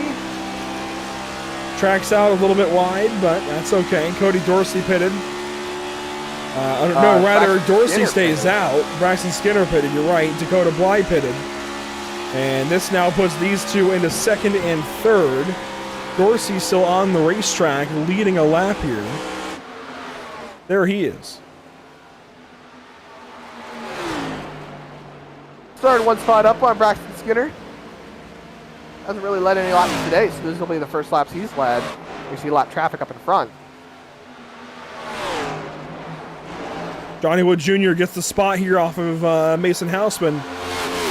Hausman, I believe, tracked out wide in turn 1, and that's what happened there. So let's go back and see how this position changed hands. This is reeling Maddox back in.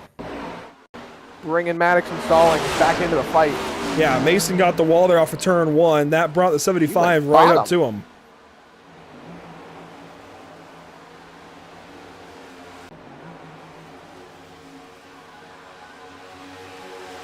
And Dorsey stays out another lap. Could he catch a yellow here? Boy, that would change things.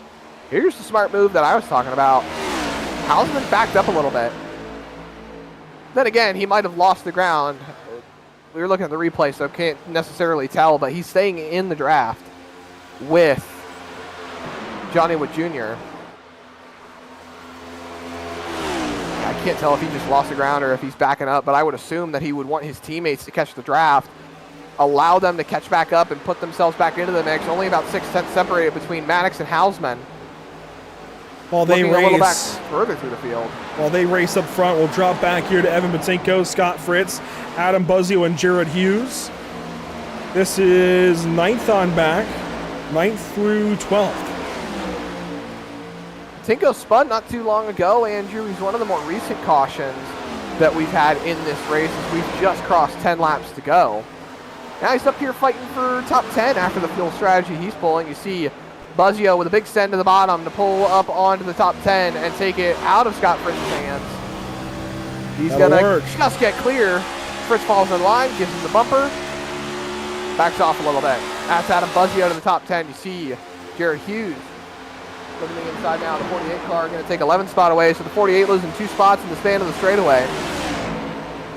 Little wiggle. And a send on through. Jared Hughes up to 11th now. Stallings and Maddox swap spots. I don't know about that one. Stallings ahead. Well, no, it's a leapfrog. So that allows the 0 to start getting the draft of the 78 car. That's a leapfrog to put the 0 ahead. The 8's going to get a run now. That's what these guys are doing to catch up. Yeah, but I mean, if they're still fighting up in the front, what's the point of swapping hands like that? It's a leapfrog. It brings the car behind and puts the car ahead. Did you used to play the NASCAR 14, NASCAR 15 games? Yeah, I know what a leapfrog is. Leapfrog draft, that was the way to go, man. That was exactly how you got up to the front.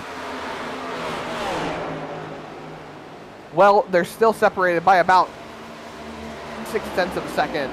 They've caught the draft now as a result. So that's what I'm saying, man. That leapfrog is going to change this race. It's going to be 3v1 now as Cody Dorsey finally pits. They had 0.6 when Maddox was still in front. Now Maddox is dropping back. He's not able to stay with Stallings. Well, they're sitting back and playing the team game. They're getting ready to go after the 75. They're catching everybody up together. So that the 0 leapfrogged the 8 to catch up to the 78. That's going to bring the 8 up eventually as well. They're going to have 3 cars to go after the 75 car. Well, back to single file. This top 4, the only car we're missing is Stephen Borbell. He fell back way, way far. There you see him, the single car out of line from this 5 that pitted together. Johnny Wood Jr. pitted by himself. The other 4 pitted together. And realistically inherits the race lead. Crossing the start-finish line here. Here comes Mason Houseman with a run from Dustin Stallings. A block there into the corner. Big slam to the back bumper. And Houseman drives right on through.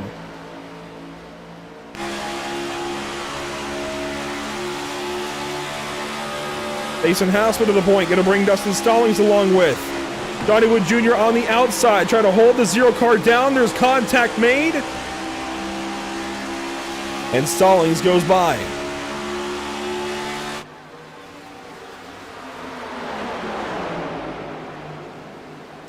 This has all the makings of a Maverick Motorsports 1, 2, 3.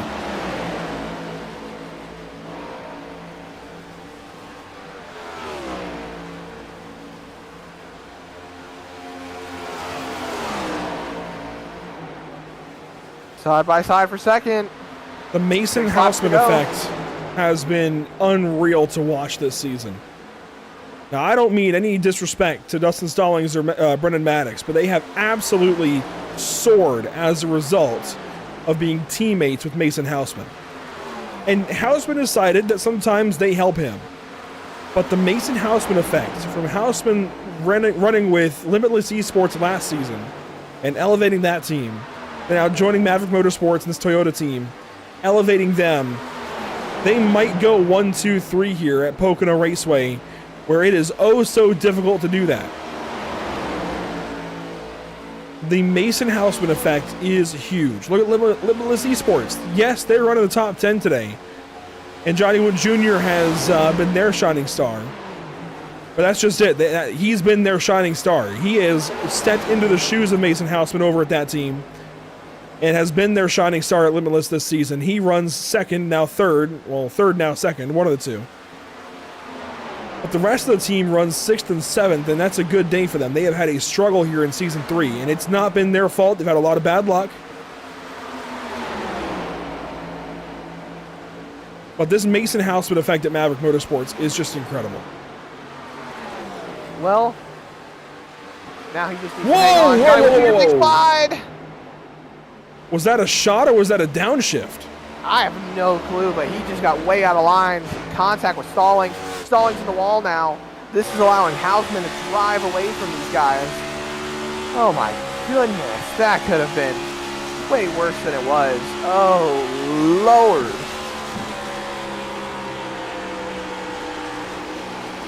On Got a board. little bit of lot traffic up in the Long Pond straightaway. On board with Johnny Wood Jr., you see the gap ahead.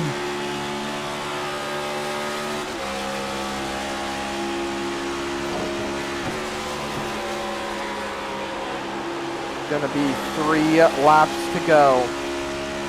When we hit the start-finish line, Andrew. 3 laps to go at the line. Hausman continues to be out in front. And, you know, I want to make a mention, Andrew. You told me towards the end of practice that Mason Hausman was not the fastest overall, and I told you that he is not usually the fastest in practice, and he makes up for it in the race and in qualifying, and he is absolutely proving me right now.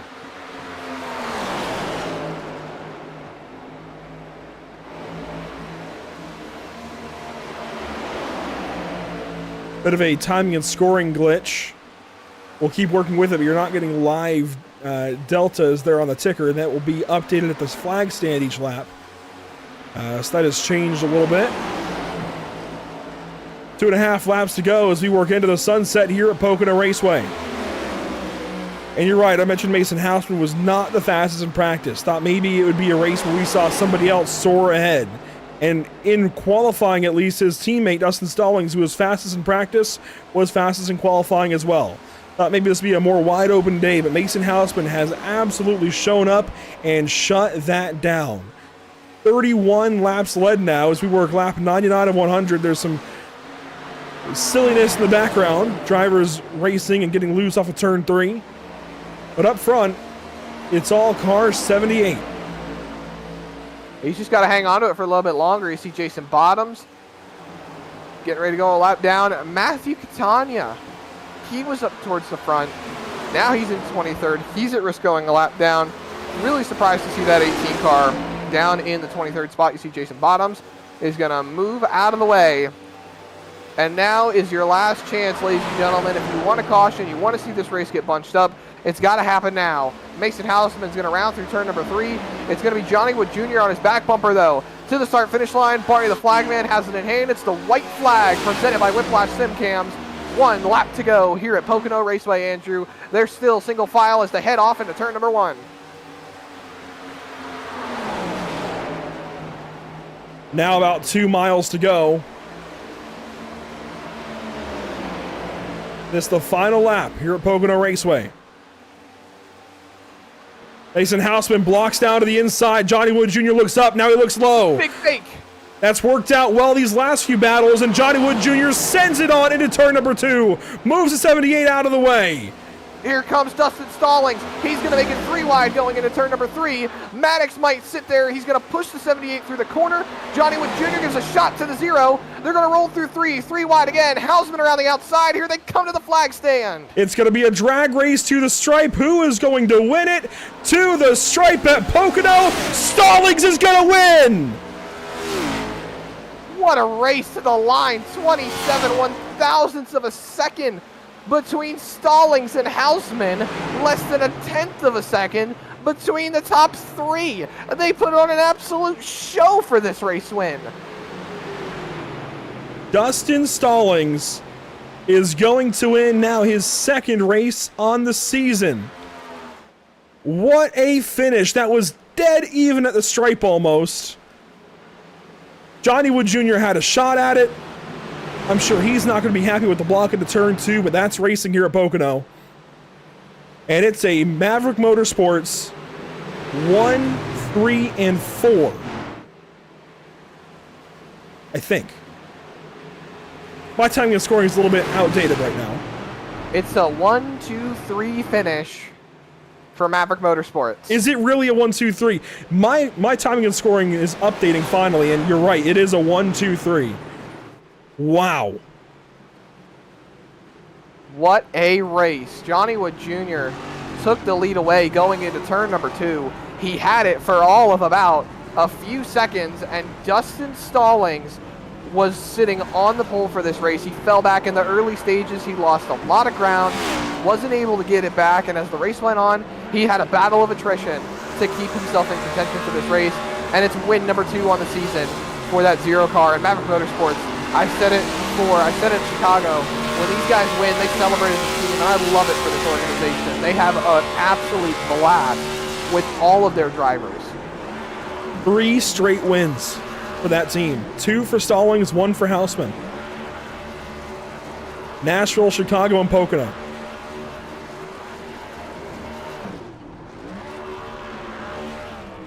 What a run. What an absolute masterclass from Maverick Motorsports. Would it be wrong to consider them the Hendrick Motorsports of the BRB Buttkicker Cup Series? It depends on the year. Yeah. I'd say they'd be some years Joe Gibbs Racing, considering they drive Toyotas. And all 3 of them are going to burn it down against the wall here. And Zachary Maddox, the one left out, unfortunately. He was done for the day earlier in a crash with Matthew Selby. But the 3 of them that made it through to the checkers all burned it down here on the front stretch of Pocono Raceway. Sam Dyer going to celebrate with them. Not really sure what Sam is celebrating, but maybe the top 15. Finishing the race. Hey, that sometimes is a battle of its own.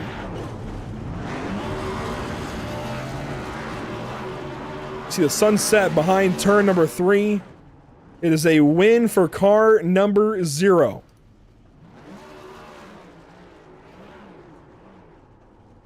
Unbelievable stuff. 3 wins in a row for that team. 2 now in 3 weeks for Stallings. And if we look at the points coming into tonight, Stallings has risen up to 6th. This should elevate him possibly to 5th. And he's going to be knocking on the door of that top 4. That he is.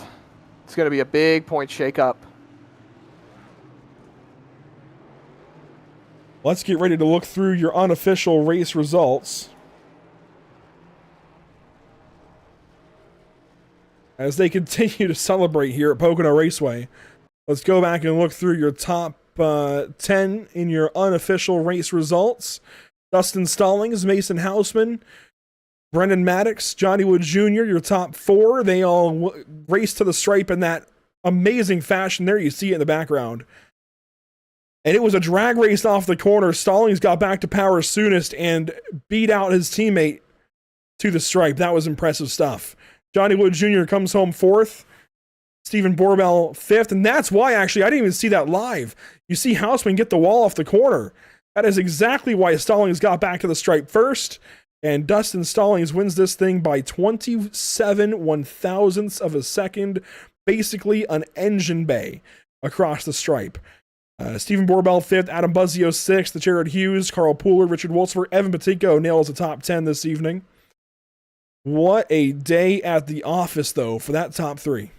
Yeah, I saw Houseman tag the wall there, but I figured the push he got from Brendan Maddox was going to keep him in front of that 0 and point him towards the checkered flag today, but just a little bit short after the flag falls. Gray Walker ends up 11th, Scott Fritz, Braxton Skinner, Jamie Plord, Sam Dyer.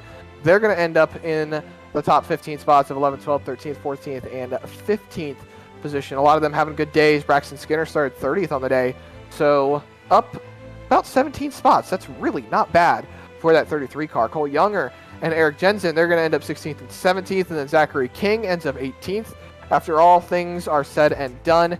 And then Josh Anderson and Cody Dorsey are going to round out your top 20 in the 19th and 20th spots. 21st this evening is Cole Lewis, Dakota Bly there in 22nd, Matthew Catania in 23rd. They all finish on the lead lap. Jason Bottoms and Coulter Clark 1 lap down. Dakota Camper begins the early exit drivers this evening. Dakota Camper, Isaiah Sutherland, Matthew Selby, Zachary Maddox, and Robert Moyer Jr. all out of this race early, along with Zachary Brandvold, Nicholas Renner, and Gavin Rogers, who never turned a lap. Well, that does it this evening at Pocono Raceway. It's the Zero coming home first. Dustin Stallings, once again, the second time in 3 weeks we're talking to you as a race winner. That's got to feel good. You led one lap this evening. You started from pole. And usually, the pole winner leads that first lap, but for you, you had to make it extra challenging on yourself and go and lead just the last lap en route to victory. How did you manage that in that last battle there to the end? To be completely honest, man, I have no clue. I felt like I didn't have much more left in the car. We were all pushing as hard as we could. So I honestly think when me and Brendan, we were kind of waiting to see if Johnny and Mason were kind of get side by side and make contact and stuff, and it just happened out of turn 2. I think it was going into 3, and going into 3, I had to take a dive for the bottom, and luckily Johnny didn't run me over, but it was nerve-wracking going into 3 wide, Johnny on my left rear, and then Mason on my outside, and that was probably one of the most exciting finishes I've ever had. It was awesome. Multiple wins now this season in the BRB Racing League. That is a huge step for you in that Zero team and changes your season entirely, I would think, right? The momentum for sure. Absolutely. Our team is just clicking so far, like the past 3 or 4 weeks. We've been on a roll here lately, and I cannot thank my teammates enough. All the work that we've been putting in is paying off, and I would say at the right time, but we gotta keep grinding and just keep carrying it on through the chase whenever that gets here. But the next task we gotta focus on is Darlington. That's going to be another tough track, so it's amazing that we got the 1, 2, 3 here tonight, and I'm proud of everybody. It's hard to pull off a 1, 2, 3, especially hard to do it here at Pocono. Is there a way, maybe, can you pull off a 1, 2, 3, 4 and get Zachary up there next week at Darlington? I mean, that would be extra special, I would think. We're gunning for it. We're gunning for it for sure. Zach, he had the pace last night in our practice race, and even in practice tonight, I think he was struggling a little bit, but he definitely had long run pace. If he wasn't in the top 5, he was definitely in the top 10. But we're getting him there. He's close. He's right there. I'm hoping we can get it before this season ends. That would mean a lot, especially for the team as a whole, and just keep building momentum. Well, congratulations, Dustin. Good to talk to you once again. A big win here at Pocono, going to elevate you above some of the rest this season. That is huge. Congratulations. I appreciate it, and I want to give a shout out to you guys, broadcast.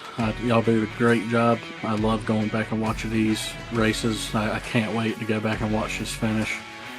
Thank you to all the admins, all the sponsors with the league. Without you guys, we wouldn't even be here. Also, shout out my teammates. We've been clicking on all cylinders right now. We just keep grinding, keep working, and see how far we can go.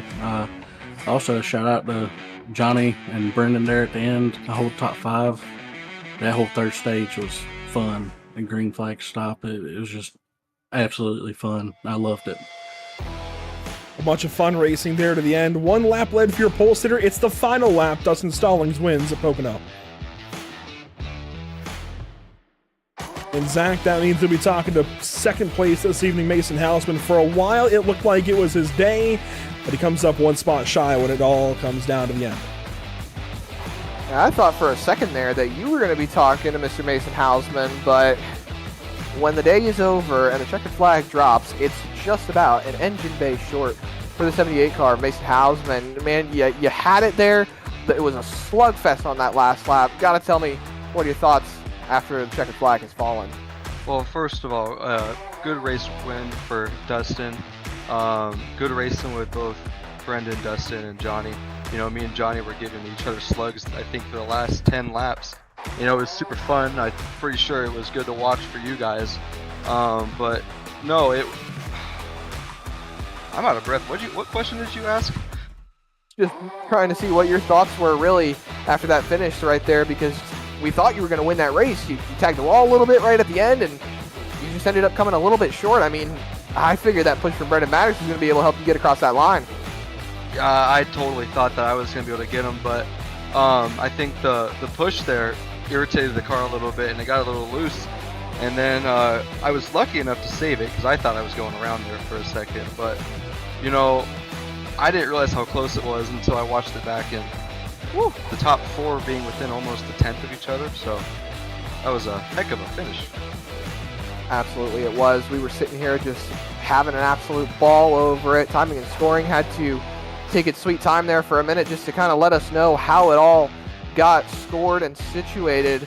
But the one thing that I mainly want to ask you about is, you know, Andrew and I made a couple comments on it. You tend to be a little lacking in the pace department when it's all happening in practice, and then you show up and you show out when it comes race time and the green flag drops.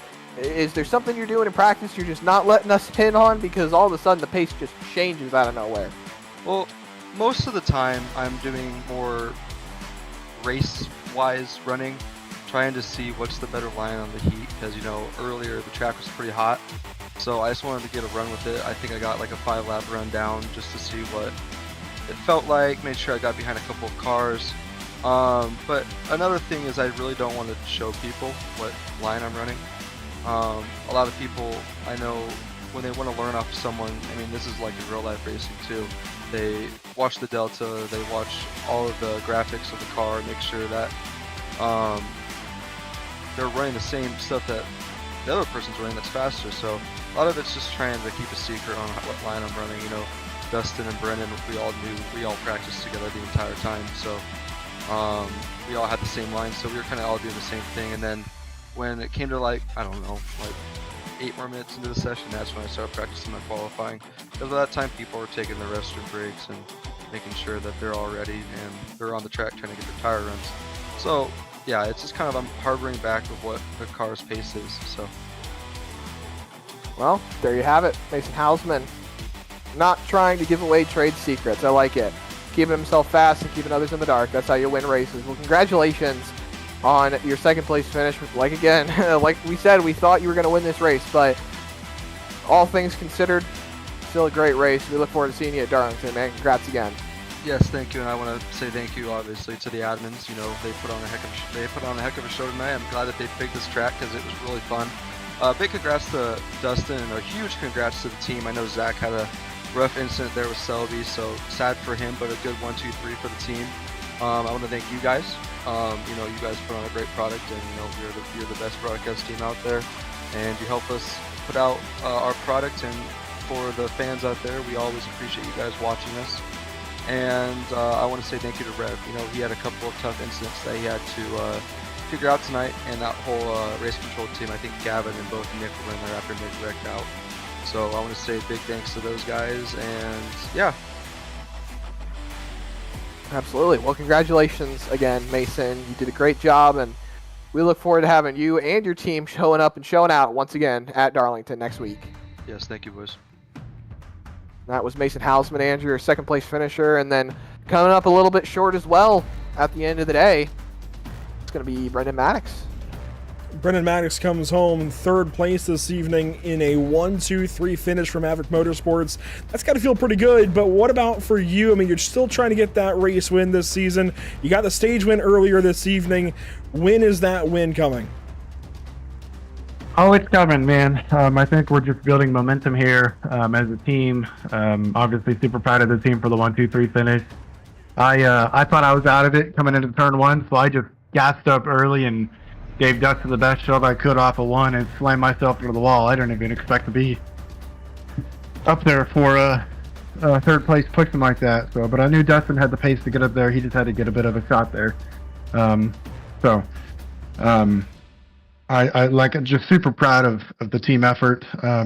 We strategized for probably about 15-20 laps on that last pit, and evidently we are the 4 of us at the front took 2 tires there, and the rest took 4, I guess. Yeah, I think it's just building momentum right now. I had a great stage finishes. I think I finished fourth first and then finished third in the race. I can't remember where I'm at stage one. So much happened. But it's coming. They're just building momentum right now. You're looking about the best that you have this season, if not ever, here at the BRB Racing League. So is there a track maybe that's coming up for you in particular? We go to Darlington next, then Daytona, IRP, Michigan before the chase begins. Is there a track out of those four that maybe you feel like you've got your eyes set on? Well, to be honest with you, I had my eyes set on here. So I got close. Let's see, continuing on, I think Daytona, Darlington I think I'm going to try to do good at, but it's a tough track. So, and then outside of that, I think I'm actually going to target the Glen and then even Talladega. I seem to have good luck on super speedways. So I'll say Daytona, Michigan, the Glen, and Talladega are my 4 targets for the rest of the season. There you go, Brendan Maddox, P3 this evening, 19 laps led, maybe a season high. I know it's been a little bit of bad luck for you and your brother, but a solid night this evening at Pocono. Best of luck to you the rest of the season. Yes, sir. Thank you, guys. Brendan Maddox comes home P3, a solid night at the office for driver number 8. It's always good to see the 8 car do well, whether it's the DEI or Junior Motorsports 8 or even the RCR 8 now. It's always good to see the number 8 up front. Absolutely. Hopefully we'll see the 8 up front as the racing continues. Like we've talked about, Andrew, we've only got a few more races left before this chase starts. And I think we're setting the stage here. I think there's going to be a lot of open possibilities for these Maverick Motorsports cars to really come into the foreground a little bit more. And I say that, and they're already up front most of the time anyway, so. Well, this also... But I think Maddox's time is coming for that win. This also comes in the BRB Maddox Graphics Bonus Brawl, the Maddox Graphics 250. I mean, this is a special day, I think, for Maddox and Maverick Motorsports as a whole. This is a really solid day for them, and very likely a highlight of their season moving forward. That'll do it for us. Go ahead. I was going to say, we talked about Dustin Stallings already winning the race, but he just won round 2 of the Bonus Brawl as well. Yeah.